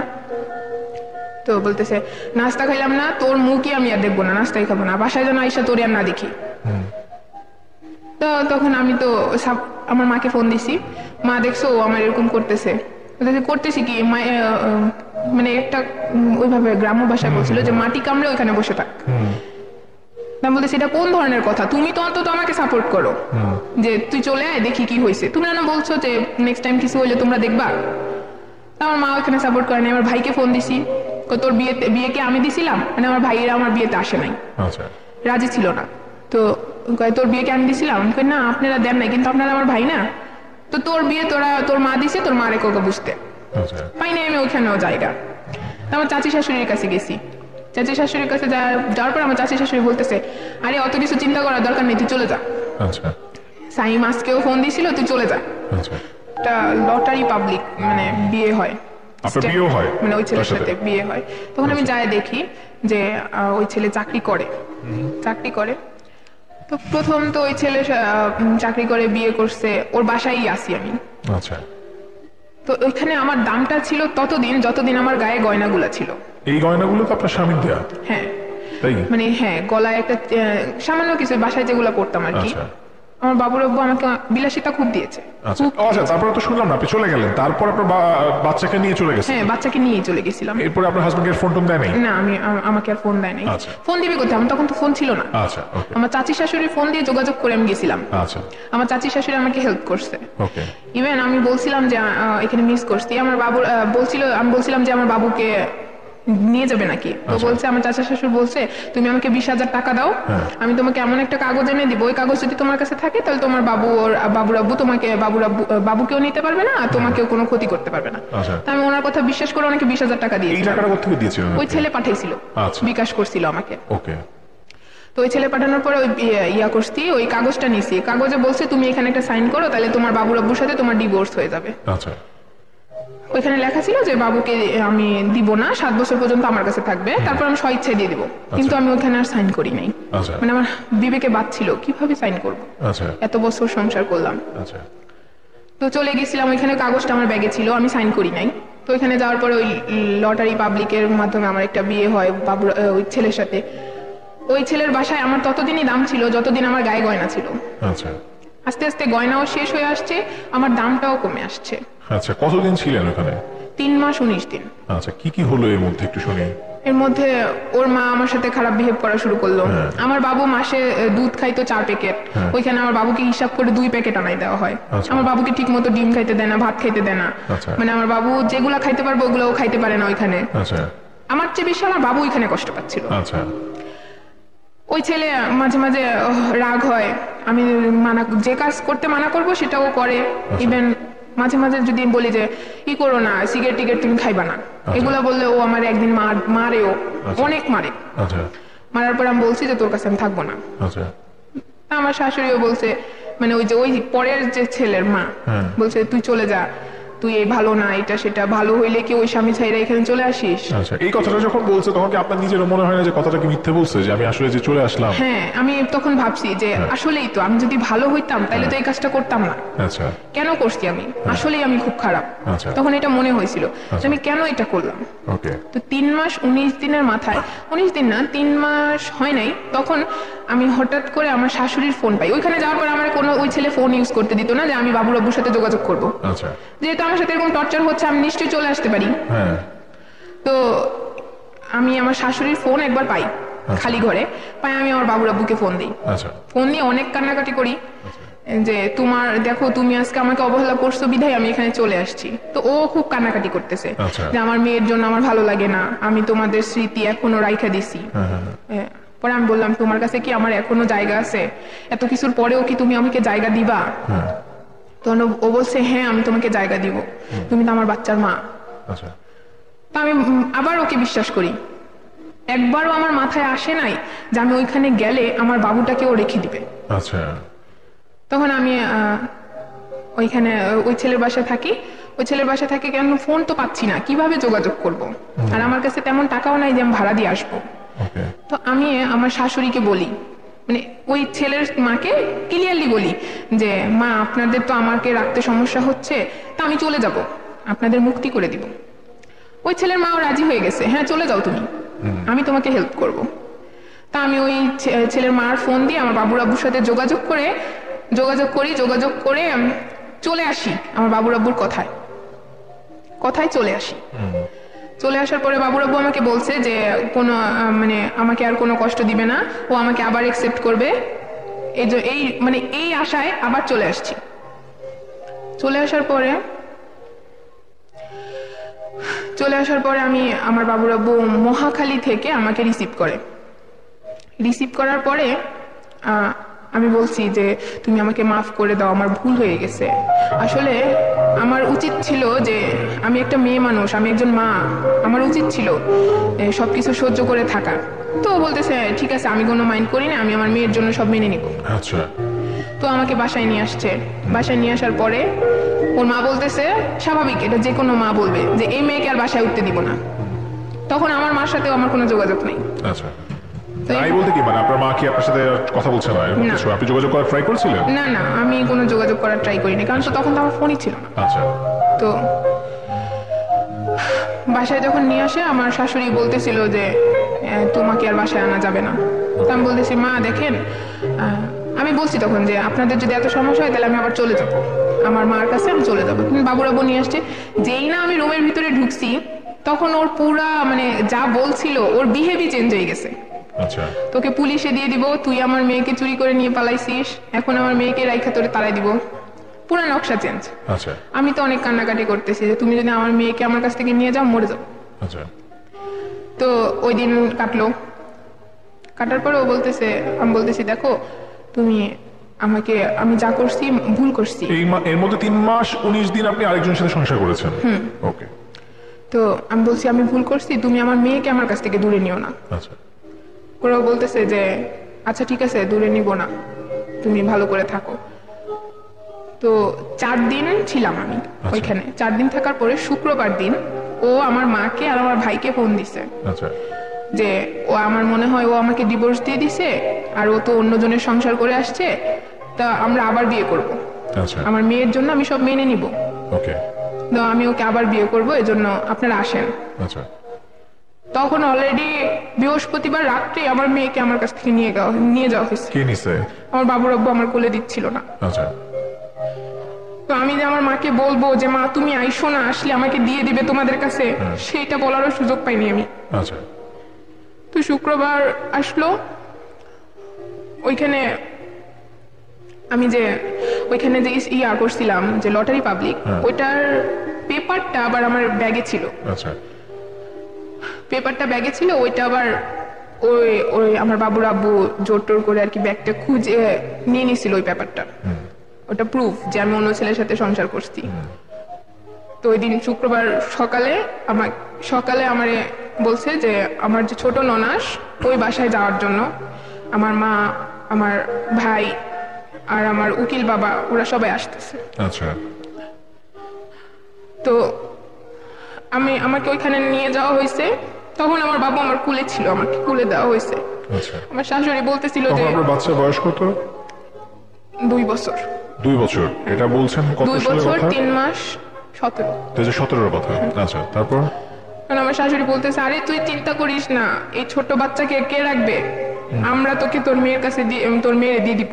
আচ্ছা তুই কোনো চিন্তা করিস না, তুই ভয় পাইস না। আমার ননাস বলতেছে যে এই ছোট বাচ্চা কি মার কাছ থেকে আলাদা করবো, 7 বছর পর্যন্ত তোর কাছে থাকবে, আচ্ছা। তুই চিন্তা করিস না, তুই কি কি করছিস তোর সব আমাদের কাছে স্বীকার কর। তা আমি তো বাচ্চা পাওয়ার লোভে বলছি যে হ্যাঁ আমি ওই ছেলের সাথে চলে গেছিলাম, ওই ছেলের সাথে আমার বিয়ে হয়েছে। আচ্ছা এই বিয়ে কথাটা উচ্চারণ করছি, এটা ওরা শুনছে। তো আমাকে ওই বাসায় নিয়ে গেছে, আমার ছোট নানাসের বাসায় নিয়ে যাওয়ার পরে সবাই বিচার করলো যে আমি অন্য ছেলের সাথে চলে গেছি, এই জন্য আমি আর আমার মেয়েকে পাবো না। আচ্ছা তখন আমার মনে হইতেছিল যে পৃথিবীতে সবচেয়ে বড় জিনিস আমি হারিয়ে ফেলছি। আচ্ছা আমার কুল থেকে তখন আমার মেয়েকে নিয়ে নেওয়া হয়েছিল। তখন আমি বুঝতে পারতেছিলাম যে আমি কত বড় একটা ভুল করছি, কেন আমি এটা করছিলাম। ওকে আমি আমার বাবুর আব্বুর কাছে যাই পায়ে ধরছি যে বাবুর আব্বু আমার একটা শেষ সুযোগ দাও, তুমি আমার বউ হিসেবে না কাজের মেয়ে হিসেবে রাখো, আমি কাজের মেয়ে হিসেবে শুধু মেয়েটার কাছে থাকবো। কিন্তু আমার কথাও শুনে নাই। আমার মা যায় ওর পায়ে ধরছে যে আপাতত তুমি 7 বছরের জন্য দাও, বাচ্চাটা অনেক ছোট, 2 বছর চলে গেছে, 5 বছরের জন্য দাও। কিন্তু আমার মার কপালে ও লাথি মারছে। আচ্ছা ওইখানে আমার সাপোর্ট কেউ করে নাই, কারণ আমার একটাই ভুল ছিলাম, চলে গেছি। আচ্ছা আপনি কি সেখানে বলেছেন যে এই ভদ্রলোক এরকম এক এক দিন এক এক নারীর সাথে থাকতো? এটা আমি বলছেন? বলছি, আচ্ছা, কিন্তু good, ওদের good. একটাই জবাব ছিল যে ও ছেলে মানুষ, আচ্ছা আচ্ছা আচ্ছা কিন্তু আমি মেয়ে মানুষ, Okay. ও 10টা করতে পারবে, আমি একটাও পারবো না। আচ্ছা তো সেই দিন আমি আমার মেয়েকে হারাইছি। ওকে আমার মেয়েকে নিয়ে গেছে, মেয়েকে নিয়ে যাওয়ার পরে আমাকে আমার মা আর আমার ভাই বাসায় নিয়ে আসছে। আচ্ছা বাসায় নিয়ে আসার পরে আমি নিজের দায়িত্ব নেওয়ার জন্য আমি নানান জব করছি। আমি গার্মেন্টসে পর্যন্ত ঢুকছিলাম। গার্মেন্টসে ঢোকার পর কিছুদিন আগে শুনছি যে আমার বাবুর আব্বু আবার বিয়ে করছে, আচ্ছা নাদিয়া নামের একটা মেয়েকে বিয়ে করছে। আচ্ছা এখন আমার মেয়ে ওইখানেই থাকে ওদের কাছে। আচ্ছা। গত 3 মাস আগে আমি গেছিলাম আমার মেয়েকে দেখতে, আচ্ছা ওরা আমাকে প্রচন্ড মারধর করছে। কে মারছে আপনাকে? আমার বাবুর আব্বুর বড় বোন, আচ্ছা আমার বাবুর আব্বুর যে এখন ওয়াইফ, ও। উনি কেন মারছে? মানে উনি আপনার বাচ্চাকে আপনি দেখতে আসছে, উনি কেন মারছে? আমি বাবুর আব্বুর কাছে ফোন দিতাম, ফোন দিয়ে আমার মেয়ের কথা জিজ্ঞেস করতাম, এটা তো আমার রাইট আছে। আচ্ছা আমার মেয়ের কথা আমি জিজ্ঞেস করতাম, এটা ওর ওয়াইফ চায় না যে আমি ওকে ফোন দেই। আর আমি প্রুফ দেখাইছিলাম যে বাবুর আব্বু আমাকে ফোন দেয়। আচ্ছা তো এই জন্য আমার ফোন টোন ভেঙে ফেলছে, আমি যেন বাবুর ছবিও না দেখতে পারি, এই জন্য আমার মোবাইল টোবাইল সব নিয়ে গেছে, আচ্ছা মেমোরি টেমোরি সব নিয়ে গেছে। আচ্ছা আইনগতভাবে উনি এটা করতে পারেন কিনা সেটা একটা প্রশ্নবিদ্ধ বিষয়। তারপর পরে আজ পর্যন্ত মানে ওই লাস্ট আমি আমার বাবুকে দেখছিলাম, আচ্ছা এরপরে আর কোনো যোগাযোগও করতে পারি নাই, আর আমি আমার মেয়েকে দেখতেও পারি নাই। আচ্ছা আপনি যার কথা বলছেন, যার সাথে আপনার বিয়ে হয়েছিল, তার নাম কি? সাইম। আর যেই ভদ্রলোক আপনার বাচ্চার বাবা, তার নাম? এনামুল। এনামুল। লক্ষ লক্ষ শ্রোতারা শুনছেন তাদের ইনস্ট্যান্ট লাইভ। আমরা দেখতে চাই এই মানুষটা তার জায়গা থেকে তো নিশ্চয়ই তারও কিছু বলবার আছে। হ্যালো হ্যালো হ্যালো, জি এনামুল বলছেন? হ্যাঁ বলেন। আপনি কি শুনেছেন আজকে আপনার ওয়াইফ এখানে এসেছে এবং তিনি কথা বলছিলেন? সেই নিয়েও আমার কেমন বুঝছেন, আপনার ওয়াইফ ছিল? ছিল সময়, কিন্তু ও আমাকে রেখা আমার বেবি রেখা সুন্দর ছেলের সাথে বিয়ে করে ওইখানে চলে গেছে, ঠিক আছে? ওই ছেলের বউ। আচ্ছা, সেগুলো সবই তিনি বলেছেন আজকে। সায়ান নামের কোনো একটা ছেলেকে বোধহয় ফরিদপুরে তিনি বিয়ে করেছিলেন, তার সাথে রাজবাড়ি ফরিদপুর। রাইট, তিনি ওখানে চলে গিয়েছিলেন এবং তার সন্তানকেও বোধহয় নিয়ে গেছেন। আচ্ছা, এখন যেটা হচ্ছে বিষয় সেটা হচ্ছে যে আপনি তো একজন পুরুষ, তো আপনি এরকম বিভিন্ন ঘটনা কি ঘটাতে পারেন? যেটা উনি বলেছেন যে আপনি তো বিয়ের সময় থেকে ওনার সাথে সংসার জীবনের 4 থেকে 4জন মেয়ের কথা বলেছেন এবং 4জনের সাথে আপনি টাইম স্পেন্ড করেছেন, সেটা কি আপনি করতে পারেন? না না, আমি এরকম কোনো কিছু করিনি, বাট ও এরকম কিছু করছে। না, উনি তো এটা বলেছেন, উনি আজকে এখানে সব স্বীকার করেছেন, উনি না কিছুই বলেননি, উনি সবকিছুই বলেছেন যে উনি আপনাকে ওনার মা পছন্দ করে বিয়ে দিয়েছিল এবং আপনার মা তাকে পছন্দ করতেন না এবং আপনি এক সময় বিভিন্ন। আরে শুনেন। জি বলেন। হ্যালো, আসসালামু আলাইকুম। জি বলেন। শুনেন, আমার সাথে কথা বলেন, ওনার সাথে না। আপনি কি করে কথা বলুন? সংসার তো উনি করেছেন এর সাথে। উনি সংসার করলে উনি সংসার লাইফে কি করছে না করছে সবকিছু অ্যাড্রেস আমার কাছে বলছে, ঠিক আছে? আপনি কেন কথা এমনকি আমার কাছে প্রমাণও আছে। না না, উনি প্রমাণ তো উনি আজকে এখানে সব বলে গেছেন, মানে প্রমাণ আলাদা উনি করতে শুনেন, হবে কেন? উনি ওই কি কখন চিন্তা করলো না যে আমার একটা বেবি আছে, আমার এরকম করা উচিত না, আমার স্বামী যতই খারাপ হোক, আমার এখন একটা বেবি হয়ে গেছে, আমি এখন মা হয়ে গেছি, আমার সেভাবে থাকতে হবে, চলতে হবে। জি, আমি আপনাকে বলছি যে শুনেন, যখন একটা মেয়ে বিয়ে করে তখন তার স্বামীর বাড়িতে আসে, তার স্বামীর বাড়িতে আসার পরে তার কর্তব্য কি, তার শ্বশুর শাশুড়ি এবং কি ছেলের বোন আছে, ভাই আছে, তাদেরকে মানে যত্ন করা এবং কি তাদের প্রতি খেয়াল রাখা, এটাই তো একটা মেয়ের কর্তব্য। আচ্ছা, আপনার তাই না? পরিচয়টা কিন্তু আমরা জানি না, এখন আপনি কথা বলতে শুরু করেছেন। আমি যে কথা বলতে শুরু করছি আপনার কিন্তু আমি এর ফার্স্ট পরিচয়টা দিচ্ছি, ঠিক আছে? আর পরিচয়টা জানবেনই বা কি করে? এত রাত অব্দি একটা ছেলের পাশে একটা মেয়ে থাকে, সে কি হতে পারে? না, আপনি তার পাশে বোনও হতে পারেন, তার স্ত্রীও হতে পারেন, আপনি নিশ্চয়ই। আমি ওনার ওয়াইফ। আপনি ওনার ওয়াইফ, বর্তমান যিনি ওয়াইফ আছেন, তাই তো? হ্যাঁ। আচ্ছা।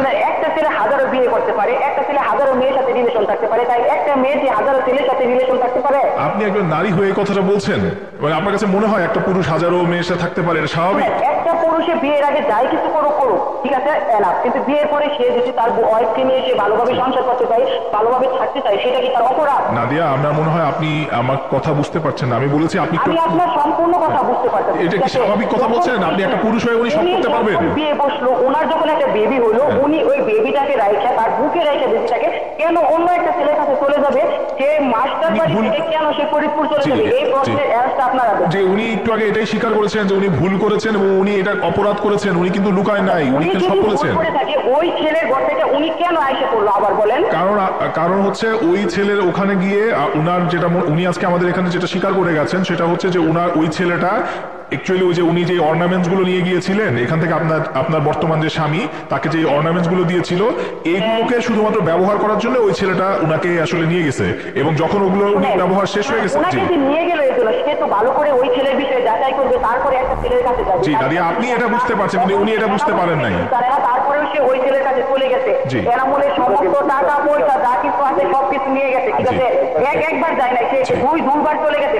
ভুল কি মানুষে বারবার ভুল করে? না না না, আপনি ঠিক বলেছেন, আসলে উনি ভুলগুলো মানুষ বারবার করে না। এবং আচ্ছা, এখন যে উনি এইসব করে কি ওনার বেবিকে কাটতে পারবে? আচ্ছা, আমাদেরও সেটাই আপনার কাছে প্রশ্ন, মানে ওনার বেবিটাকে কি আপনারা ওনার কাছে দিচ্ছেন না কি কারণে? মানে উনি তো ওনার কাছে কেন দিচ্ছি না? ওনার তো বর্তমান কোনো জায়গা, কোনো স্থান, কোনো ঠিকানা, কোনো কিছু নাই। ওনার মা সাধারণত মানুষের রুমে কাজ করে, বাসায় কাজ করে, খাবার দাবার খাওয়া। এনামুলের মেয়ে যেসব পোশাক, যেসব খাবার, যেসব ভাবে চলাফেরা করে, সে কোনো কিছু দিতে পারবে না। আচ্ছা, ওকে, মানে আপনি মনে করছেন যে এখন আপনি যে সে এনামুল পৃথিবীর সবচেয়ে বেশি ভালোবাসে ওনার বেবিকে এনামুল দিবে না, ঠিক আছে? সে কিন্তু একবার ভুল করে নাই, সে দুইবার ভুল করছে, ঠিক আছে? আচ্ছা, মানে আপনি তো এই শুনেন, আমি কথাটা বলি যে যখন ওই ছেলের কাছে গেছে, তারপর যখন এইখানে আসছে, তাকে আনা হয়েছে, তখনও ওনার শাশুড়ি বলছে, কিয়া শোনো, তুমি যাই কিছু করছো, ভুল করছো, আমরা এটা ক্ষমা করে দিচ্ছি, ঠিক আছে? তুমি আসো, আবার এনামুলের ঘরে তুমি থাকো। সে বলছে না, আমি ওইখানে চলে যাবো, ওই ছেলের কাছে আমার বিয়ে, আমি এখানে থাকবো না। আচ্ছা, আমি বুঝতে পারছি। এনামুলের দোষ, এনামুলের ফ্যামিলির কোনো ভুল আছে? না না আপু, আমার মনে হয় আপনি বুঝতে পারছেন না যে আমরা কিন্তু আপনাদের দোষ আছে, ভুল আছে, এগুলো নিয়ে কেউ এখানে কথা বলছে না। এখানে যেটা কথা হচ্ছে সেটা হচ্ছে এই ভদ্রমহিলা আজকে কিন্তু এখানে এসে সব স্বীকার করেছেন যে উনি ভুল করেছেন জীবনে। আচ্ছা, উনি যদি স্বয়ং আল্লাহর কাছে স্বীকার করে, আমার মনে হয় না ওনাকে আল্লাহ ক্ষমা করবে, কারণ সে অনেক খারাপ কাজ করছে। আচ্ছা, সে কিছুদিন আগে ওই ছেলের কাছ থেকে আয়সা করার পরে ওই ছেলের কাছে গেছে এবং কি হোটেলের রাস্তাটায় পর্যন্ত আছে। এটা কি এনামুলে বলে দিছিল তার বেবিকে সে কাছে পাবে না, এগুলো সমস্ত কিছু উনি অন্যায় করেছেন। আমরা শুধু আপনার কাছে যেটা বলতে চাচ্ছি, আমরা আসলে মূলত আমরা একটু মানে খুব ভালো হতো যদি এনামুল ভাইয়ের সাথে কথা বলতে পারতাম। হ্যাঁ, এনামুল ভাই, আমার ওনার মনে অতটুকুই আঘাত পাইছে, সে অতটুকুই মানে হয়েছে যে উনি কথা বলার মতো ওনার কোনো মুখ নাই। না, আমি বুঝতে পারছি, কিন্তু উনি তো একজন বাবা, আমি উনি বাবার সাথে একটু কথা বলবো, আমাকে 1 মিনিট কথা বলতে দেন। শুনেন, পৃথিবীর সমস্ত বাবা মাই তাদের সন্তান কাছে থাকে, উনি ওনার সন্তানের বাবা, উনি তাদের ওনার বেবিটা ওনার কাছে। আমরাও কিন্তু সেটাই চাইছি, আমি একটু কথা বলি। শুনেন, কিছুদিন আগেও কিন্তু কি আমার সাথে ইমোতে কথা বলছে, কথা বলার পরে বলছি, আমি বলছি কি তোমার কি মেয়ে কথা মনে পড়ে না? সে বলে যে হ্যাঁ মনে পড়ে, কিন্তু নিজেরই স্ট্রং করে ফেলছে। যদি নিজেরই স্ট্রং করে ফেলে তাহলে এখন কেন এসব বিস্তারিত বলতে আপনাদের কাছে? আচ্ছা ঠিক আছে, আমরা বুঝতে পারছি যে আপনি আপনার জায়গা থেকে ক্ষোভের কথাটা বলছেন, এটা খুব স্বাভাবিক, এবং আপনি একজন নারী হয়ে নিশ্চয়ই আপনি অবস্থা ঠিক আছে। সে যদি একটা বেবির মাই হতো, তার বেবির জন্য যদি কষ্ট হতো, সে এনামুলে বলতে পারতো এনামুল আমার বেবির জন্য কষ্ট হয়, আমার বেবিটাকে দাও, আমার বেবিটাকে আমি রাখি। সে হাজার হাজার ছেলের সাথে চড়ায় দুইয়া ছবি তুলে এবং কি দাঁড়ায় ছবি তুলে ঘুরতে যায় এইখানে সেইখানে, সেইগুলো যে আমি পাই এনামুলে দেখা, এনামুল কতটুকু কষ্ট পাই। আচ্ছা, আমরা বুঝতে পারছি। আমি একটু এনামুলের সাথে কথা বলি ভাই, আমাকে একটু 2 মিনিট কথা বলতে দেন। আমরা হ্যাঁ, এনামুল ভাই, আমার মনে হয় যেটা হচ্ছে যে আসলে যিনি কথা বলছেন তিনি আপনার স্ত্রী, এবং তিনি তার জায়গা থেকে আপনাকে ভালোভাবে সাপোর্ট করছেন। ব্যাপারটা খুবই ভালো যে আপনার বর্তমান স্ত্রী আপনার পাশে আছেন। জি বলেন। মনে করেন আরো অনেকদিন আগে সে একবার রাজবাড়ির ফরিদপুর চলে গেছিল, 3 দিন ওখানে থাকার পর আমি রাজবাড়ির হয়তো তার মা তার ভাইয়ের সঙ্গে নিয়ে আসছে আমাদের, বলছে সে সমস্ত কিছু বলছে। আমাদের বাসায় 3 মাস থাইকা আবার আমার মেয়ে 3 মাস 13 দিন গিয়ে ওখানে আবার সংসার করছে সে। এগুলো 3 দিন থাকার পর 2বার গেছে, ফরিদপুরে 2বার চলে গেছিল সে। আমি কি আবার না আমি আমার মেয়েকে নিয়ে হারাবো? না, আমি আপনার অবস্থা বুঝতে পারি। আপনি একজন বাবা হয়ে তো আসলে এই ধরনের আসলেন ওর মনে করেন যে আপনি যদি আপনারা যদি মানে সেই দোকানে দেন আর মনে করেন 10-12 ছেলে খোলাখুলি চুমাচুই হবে। আমি আপনার সব প্রমাণ হাতে আছে। আচ্ছা, আমাকে শুনেন, আমাকে ওই ছেলের কাছে বিয়ে বসতে, ওই ডিপো দেখা হচ্ছে আমার কাছে আছে, ওই ছেলের কাছে বিয়ে বসতে ওই কাগজ সব আছে, এই সব। আচ্ছা, আমাকে শুধু এইটুকু বলেন তো, আপনার যে বাচ্চাটা আছে, হ্যাঁ, ওকে ওর তো মানে ওর তো কোনো দোষ আছে কি? মানে এই বাচ্চাটা তো, ওর তো একটা মা আছে পৃথিবীতে। ওর মাটা মনে করে। শুনেন, জি, ওই আমার মেয়ে, শুনেন, আমার মেয়ে 2 বছর বয়স থাকে, 2 বছর 3 মাস বয়স থেকে আমার কাছে থাকে, আর এখন পর্যন্ত ওর আম্মুর নাম মিলে না। ডাইরেক্ট বলে কে খানজি, কে পড়া, কে বাংলা, এবং কে আমার কে পড়া ডাইরেক্ট। ঠিক আছে, ও মা তোদের কলঙ্ক। আচ্ছা, আর সে যে আমার মেয়েকে রাখবে, আমার মেয়ে যেসব খাবার, যেসব পোশাক, আচ্ছা, এই কথাগুলো আপনি তো বলছেন, কিন্তু এটা তো একটা মা, মানে তার সম্পর্কে বলছেন আপনি। ও মা তাদের কলঙ্ক। আচ্ছা, ঠিক আছে, নারীদের কি মা? কিন্তু আপনার মা কেন তাকে, তাহলে আমি আপনাকে একটা প্রশ্ন করি, আপনার মা কেন তাকে পছন্দ করতো না? আপনার মা কেন বলতো যে শুনেন, আমার শরীরটাকে আমাকে পছন্দ করতো, কিন্তু ও মনে করেন মানে একা একা থাকতো, বা দলের মতো লক করে ওই ছেলের সাথে কথা বলতে করলে, বুঝছেন, সবসময় কোনটাই কথা বলতো, কিন্তু মোবাইল 2টা ফোন চালাইতো, বুঝছেন, 2টা ফোন চালাইতো। শুনেন, আমি হচ্ছে একা, ঠিক আছে, আমার মা, আমার বাবা আর আমি, আমার একটা মতো সঙ্গে 2টা বোন বিয়ে দিয়ে ফেলছি, কিন্তু ও আমার মাকে সে দেখতো না। আলাদা কেন খাইতে হতো বলেন? আমার 2টার সঙ্গে কেন খাইতে হতো? আমি এক পার্সেন্ট ছেলে, আমার মা বাবা রান্না করে খাইতো, ও রান্না করে আমরা খাইতাম, কেন খাইতাম বলেন? আচ্ছা, বুঝতে পারছি আমি সিচুয়েশনটা অত্যন্ত। আপনার যেসব পিক, ওই নারীর যেসব পিক, যেন ছেলের সাথে ছবি তোলা, বুঝছেন, 10-12টা ছেলের ছবি আমার ফোনে আছে, সব সময় মেরে। আচ্ছা, আমি শুধু আপনাকে একটা কথা বলি ভাই, সেটা হচ্ছে যে অ্যাটলিস্ট সেই সন্তানটার সাথে তার মার তো দেখা হতে পারে, তার কথা হতে পারে, মানে এটি অপরাধ। একদিকে আর আমার মেয়ে একদিকে, ঠিক আছে, আমার মেয়ে যদি বড় হয়ে বলে বাবা আমি থাকবো না, আমার চলে যাবো, ঠিক আছে, তুমি যাইতে পারো, যাবার সমস্যা নাই, ঠিক আছে, আমি আমি আমি আমি যাইতে পারবো, ঠিক আছে। আর এখন আমার মেয়ের শব্দ সে তার মুখে আনতে পারবো, ঠিক আছে।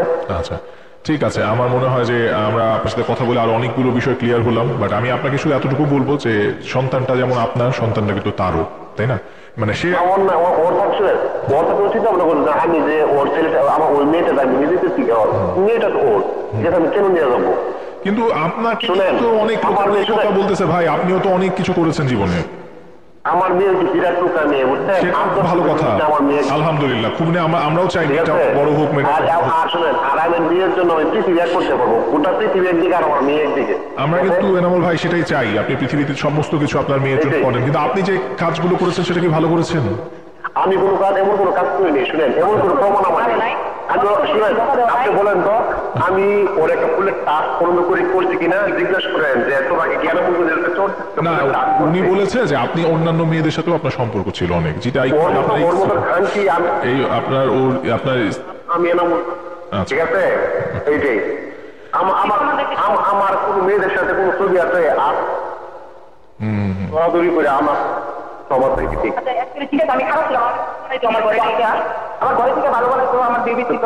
আচ্ছা ঠিক আছে এনামুল ভাই আপনার সাথে কথা বলে ভালো লাগলো ধন্যবাদ আপনাকে আসলে এখানে ব্যাপারটা এখন গালাগালি পর্যায়ে চলে যাচ্ছে যেটা আসলে রেডিওর কাজ নয় এই ব্যাপারগুলো নিয়ে আমরা নিতে পারবো না আমি দুঃখিত এবং আমার অনুষ্ঠানে আসলে এই বিষয়গুলো আমি কখনোই নিতে পারি না যেটা হচ্ছে বন্ধু জান্নাত আপনি শুনলেন তখন আপনার হাজবেন্ডের কথা এবং তার বর্তমান স্ত্রীর কথা তার স্ত্রী যে কথাগুলো বলছেন তিনিও একটা নারী এবং তিনি তার নারী জায়গা থেকে তার কথাগুলো তিনি বলছেন খুব স্বাভাবিক প্রক্রিয়া কিন্তু আপনার হাজবেন্ড আপনার সম্পর্কে যে ধারণা এবং আপনার সম্পর্কে যে এত বাজে ধরনের ধারণাগুলো তৈরি হয়েছে কেন ও যে ছবিগুলোর কথা বলছেন এখন ভাইয়া আমি আপনার সাথে দেখা করছি আপনার সাথে আমার একটা সেলফি হতেই পারে কিন্তু আপনার যে মনস্তাত্ত্বিক অবস্থা আপনার কিভাবে সেলফি হবে আপনার তো মেয়ে একদিকে হাজবেন্ড একদিকে আপনার তো সেলফি তুলতে ইচ্ছাই করবেন আপনার তো ভেতর থেকে কারণ আমি তো আপনার জায়গা হলে আপনি তো এখন স্থির হয়ে কথা বলতে পারছেন মানে এখানে স্থির হয়ে কথা বলা কি সম্ভব মানে আপনার কি মনে হয়েছে কখনো যে আপনার সন্তান আপনার স্বামী আপনার সংসার সবকিছু তো ভেঙে গেছে এবং এটা তো সমস্ত কিছু আপনার ভুলে ও কিন্তু ছবিগুলোর যে কথা বলছে এগুলো আমার কলেজ লাইফের ছবি আছে আমার যে নেক্সট যে হাজবেন্ড ছিল ওর সাথে যে ছবি আছে এগুলোর কথা বলছে আচ্ছা কিন্তু 10-12 জনের সাথে কথা বলছি কিন্তু না না 10-12 জনের সাথে কথা বলে নাই আমি আপনাকে উনি বলছিলেন যে আপনার 10-12 জন হ্যাঁ 10-12 জনের কথা ও বলছে কিন্তু সবার কথা যে সত্যি হবে তা না হয়তো আমার কথা মিথ্যা বা ওর কথা সত্যি আচ্ছা আমি আপনাকে বলছিলাম যে ভাইয়া যে আমি একটা গার্মেন্টস ফ্যাক্টরিতে চাকরি নিয়েছিলাম এক্স্যাক্টলি হ্যাঁ তো ওইখানে আমি গার্মেন্টস এর ফ্যাক্টরিতে চাকরি করে মানে পারতেছিলাম না আমি তো ওইখানে একটা ঈদের ছুটিতে একটা ওকেশন ছিল মানে একটা অনুষ্ঠান ছিল ওই অনুষ্ঠানে যে আমি আমাদের কলিগদের সাথে ছবি আছে আচ্ছা তো ওই ছবিগুলাই ও পাইছে তো ওইখানে যে লাস্ট দিন যে আমি চলে আসবো মানে আমি চাকরি ছেড়ে দিচ্ছি তো লাস্ট দিন যে চলে আসবো এইসব ছবিগুলাই ওর কাছে পাইছে মানে ওরে দেওয়া হয়েছে যে কেউ দিছে কে দিছে জানি না কিন্তু ও পাইছে যেহেতু আমার মেমোরিটা ওর কাছে ছিল মানে ও আমার মেমোরিটা রেখে দিচ্ছে ঠিক আছে তো এখন আমি একদম শেষে চলে আসছি তো আমি আর কথা বাড়াবো না শুধু এতটুকু বলবো যে জান্নাত প্রথমত হচ্ছে আপনি আইনগত প্রক্রিয়াতে আগাতেই পারেন সেক্ষেত্রে আমার মনে হয় যে যেটা বাংলাদেশের আইনে রয়েছে একটা সন্তান কোন বয়স পর্যন্ত তার মার কাছে থাকবে বা বাবার কাছে সেটা নিয়ে আপনি কাজ করতেই পারেন সেটা আইন যেটা বলে আপনি সেটাই করবেন কিন্তু তার আগে ব্যাপারটা হচ্ছে যে আপনি আপনার সন্তানকে মানে নিয়ে কিভাবে রাখবেন সেটাও আইন জানতে চাবে যে আপনি আসলে তাকে কতটুকু ভালো রাখতে পারবেন আমি আগাই নাই আচ্ছা তো সেই ক্ষেত্রে আমার মনে হয় আপনাকে নিজে আগে স্বাবলম্বী হওয়া উচিত এবং সেই পথে আগানো উচিত এবং আপনার হাজবেন্ড কিন্তু একটা ভালো কথা বলেছেন আপনার এক্স হাজবেন্ড যে যদি আপনার সন্তান পরবর্তীতে বড় হয়ে মনে করে যে সে তার মার কাছে চলে যাবে তিনি কিন্তু তার জায়গা থেকে ধরে রাখা একটা বাচ্চা যদি ভালো থাকে তার বাবার কাছে সে থাকুক না তবে আপনাকে যেটা বলবো আজকে এত লক্ষ লক্ষ শ্রোতা এই অনুষ্ঠানটা এখন দেখছে পরবর্তীতে লাইভটা দেখবে শুনবে আপনি একজন মা হয়ে কিভাবে এই কাজটা করলেন এই এত সাহস হলো কিভাবে ফরিদপুরে চলে যাবেন এই সাহসটা কই পাইছিলেন কই পাইছি বলতে প্রথমত আমার আবেগ কাজ করছে মানে এই যে আবেগটা আপনার কি মনে হয় না যে এই আবেগটা আমাদের মানে মানুষদেরকে আসলে খুব বেশি পরিমাণে এবং এই আবেগটা তো ফেসবুক বা ব্যবহার করতে হইলেই আপনার মনে আসলো নাকি ফার্স্ট মানে তার মানে যদি ফেসবুক নামক যে জিনিসটা এটা আমার লাইফে না আসলে তাহলে আমি আমার জীবনে এরকম ভুল হতোই না ভুল হতো না তাহলে আমরা মোবাইল ফোন দিয়ে অনেক ভালো ভালো কাজও করি আবার মোবাইল ফোন দিয়ে আমরা অনেক বড় বড় ভুল কাজ করি এবং যে ভুলের মাসুল আজকে আপনি দিতেছেন হ্যাঁ তারপরে আরেকটা বিষয় আমাকে বলেন যে এই বিষয়গুলোতে যদি আমি কিছু মানুষের সাপোর্ট না পাইতাম তাহলে আমার এত সাহস হইতো না আচ্ছা কারা সাপোর্ট করে দিছে বেশি আমার চাচি শাশুড়ি আমাকে সাপোর্ট ওনার সাথে এরপর আর যোগাযোগ হয়েছে যে এখন কি যোগাযোগ হয় না উনি মাঝে মাঝে আমি ফোন দিলে পরে আমার মেয়ের কথা মানে বলে যে ও এমন আছে ওমন আছে এগুলাই আর কি আচ্ছা দ্বিতীয়ত আমার মা আমাকে সাপোর্ট করছিল আমার মা যেহেতু জানতো যে আমি অন্য একটা ছেলের সাথে কথা বলি আমার মার কিন্তু উচিত ছিল যে আমার বাবুর আব্বুকে বলা যে ও কিন্তু আপনার মার ভূমিকাটা আমরা আসলে ক্লিয়ার না উনি কেন এই ছেলের সাথে আপনার বিয়ে দিল যেখানে আপনার ভাইরা রাজি ছিল না এটা একটা প্রথমত আমার পয়েন্ট আপনার ভাইরা কেন রাজি ছিল না আমার মেজো ভাই রাজি ছিল না আমার মেজো ভাইকে কেউ বলছে যে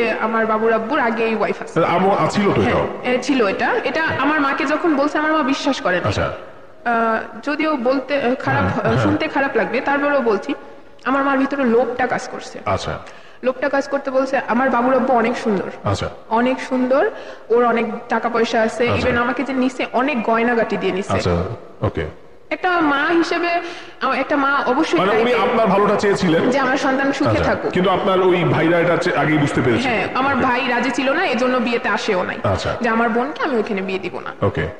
তো এই যে পরবর্তীতে আপনার বাচ্চা নিয়ে গেল, এরপরে আজকে অবধি আপনার ভাইরা কি বলছে আপনাকে? আমার সাথে কেউ কথা বলে না। কেন আপনার সাথে কেন মানে কথা বলে? আমি চলে গেছি অন্য ছেলের সাথে, আমার মেয়ে আমার কাছ থেকে নিয়ে গেছে, আমি ভুল করছি তাই। আচ্ছা, এই জন্য আপনার সাথে কেউ কথা বলে না। তাহলে এই যে আপনি এত কিছু মানে স্বামী পেলেন, সংসার পেলেন, সন্তান পেলেন, পেয়েও এক ফেসবুকের কল্যাণে সমস্ত কিছু হারালেন। আবার এখন আজকে এসে আপনার কি মনে হয়, আপনার মতো যারা আছে, হয়তো আপনি আজকে রেডিওতে এসে বলছেন, আবার ওই একই ভুলটা মানে যেই সময় আপনি যেই সময়টাতে ভুলগুলো করছেন ঠিক ওইরকম সময় পার করতেছে, আমি শিওর এখানে আরো হাজারো মেয়ে আছে যারা শুনতেছে আজকে, বা হাজারো ছেলে আছে যারা সেম একই রকমের ভুল করছে, তাদের উদ্দেশ্যে আপনি কি বলবেন? আমি সর্বপ্রথম বলবো যে আবেগ দিয়ে যেন কিছু না চিন্তা করে, আচ্ছা, সব সময় বাস্তবতাকে নিয়ে চিন্তা করা উচিত। ওকে। আর একটা কাজ করার আগে অন্তত 10 বার ভাবা উচিত। ওকে। আর যেহেতু আমি এখন মনে করি যে একটা মা হিসেবে আমার উচিত ছিল আমার সন্তানের মুখের দিকে তাকায় এসব না করা, আমার সহ্য করে থাকাটা উচিত ছিল। হ্যাঁ, সহ্য করাটা যেমন আপনার ঠিক ছিল, তেমনি এনামুলের বর্তমান স্ত্রী নাদিয়া যেমন ভুল কথা বলছিলেন, যেটা এনামুলের মাও বলেছে আপনার ভাষায় শুনেছি, একটা পুরুষ হলে এই ধরনের কাজ করা যায়, এটা একদম ভুল এবং এটা একটা ভাকুয়াস কথাবার্তা। এই ধরনের কথা যারা বলেন তাদের কাছ থেকে আসলে ভবিষ্যৎ প্রজন্ম কিছু শেখার নাই। সো আমি একটা কথা বলবো যে আপনার এলাকাতে এবং আপনার প্রতিবেশীদের মধ্যে যদি কেউ এরকম থেকে থাকে, তার ভুলটা ভেঙে দেওয়া উচিত।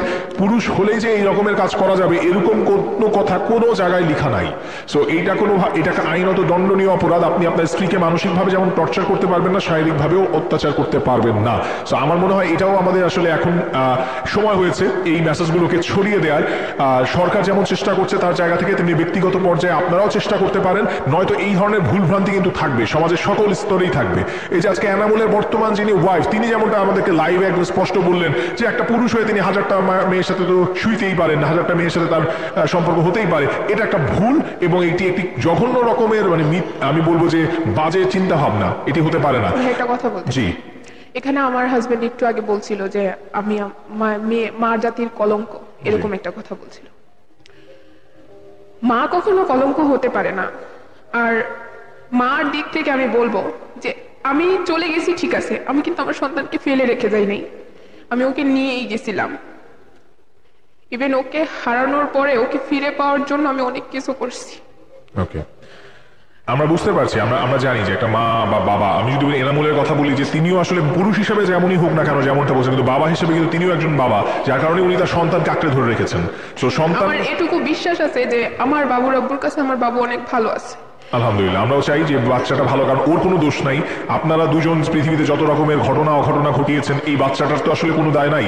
সো আমি আশা করবো, এবং আজকে আমরা যারা শুনলাম, এই লাইফটা যারা দেখছে, সবাই নিশ্চয়ই মন থেকে চাইবো যে আপনার বাচ্চাটা সুস্থ থাকুক, ভালোভাবে বড় হোক। তবে আপনাকে বলবো যে জীবনটায় তো ভুল করেই ফেলেছেন অনেক, সেই ভুলের মাসুল এখন নিজেকে দিতে হবে। সবার আগে হচ্ছে নিজেকে গোছান এবং একই রকমের ভুলের যেন পুনরাবৃত্তি না হয় সেভাবে নিজেকে তৈরি করেন। তাহলেই হয়তোবা কোনো এক সময় আপনার সন্তান আপনার কাছে নিজেই ছুটে আসতে চাইবে যে না, আমার মা কিন্তু জীবনে ভুল করলেও সেই ভুল থেকে শুধরে দাঁড়িয়েছে নিজেকে। আজকে তার সন্তান হয়তোবা অন্য কারো কথা দ্বারা ইন্সপায়ার হচ্ছে, কিন্তু কোনো একদিন হয়তোবা সে নিজের বুদ্ধি বিবেককে প্রশ্ন করবে, কিন্তু সেই দিন কিন্তু আপনাকে তার মুখোমুখি হতে হবে। আর সেই দিনের জন্য নিজেকে প্রস্তুত করুন, তবেই হয়তোবা এই অতীতের ভুলগুলো থেকে আপনি ক্ষমা পাবেন। আর আপনার জন্য রইল শুভকামনা। ধন্যবাদ কষ্ট করে এখানে আসার জন্য। ভালো থাকবেন।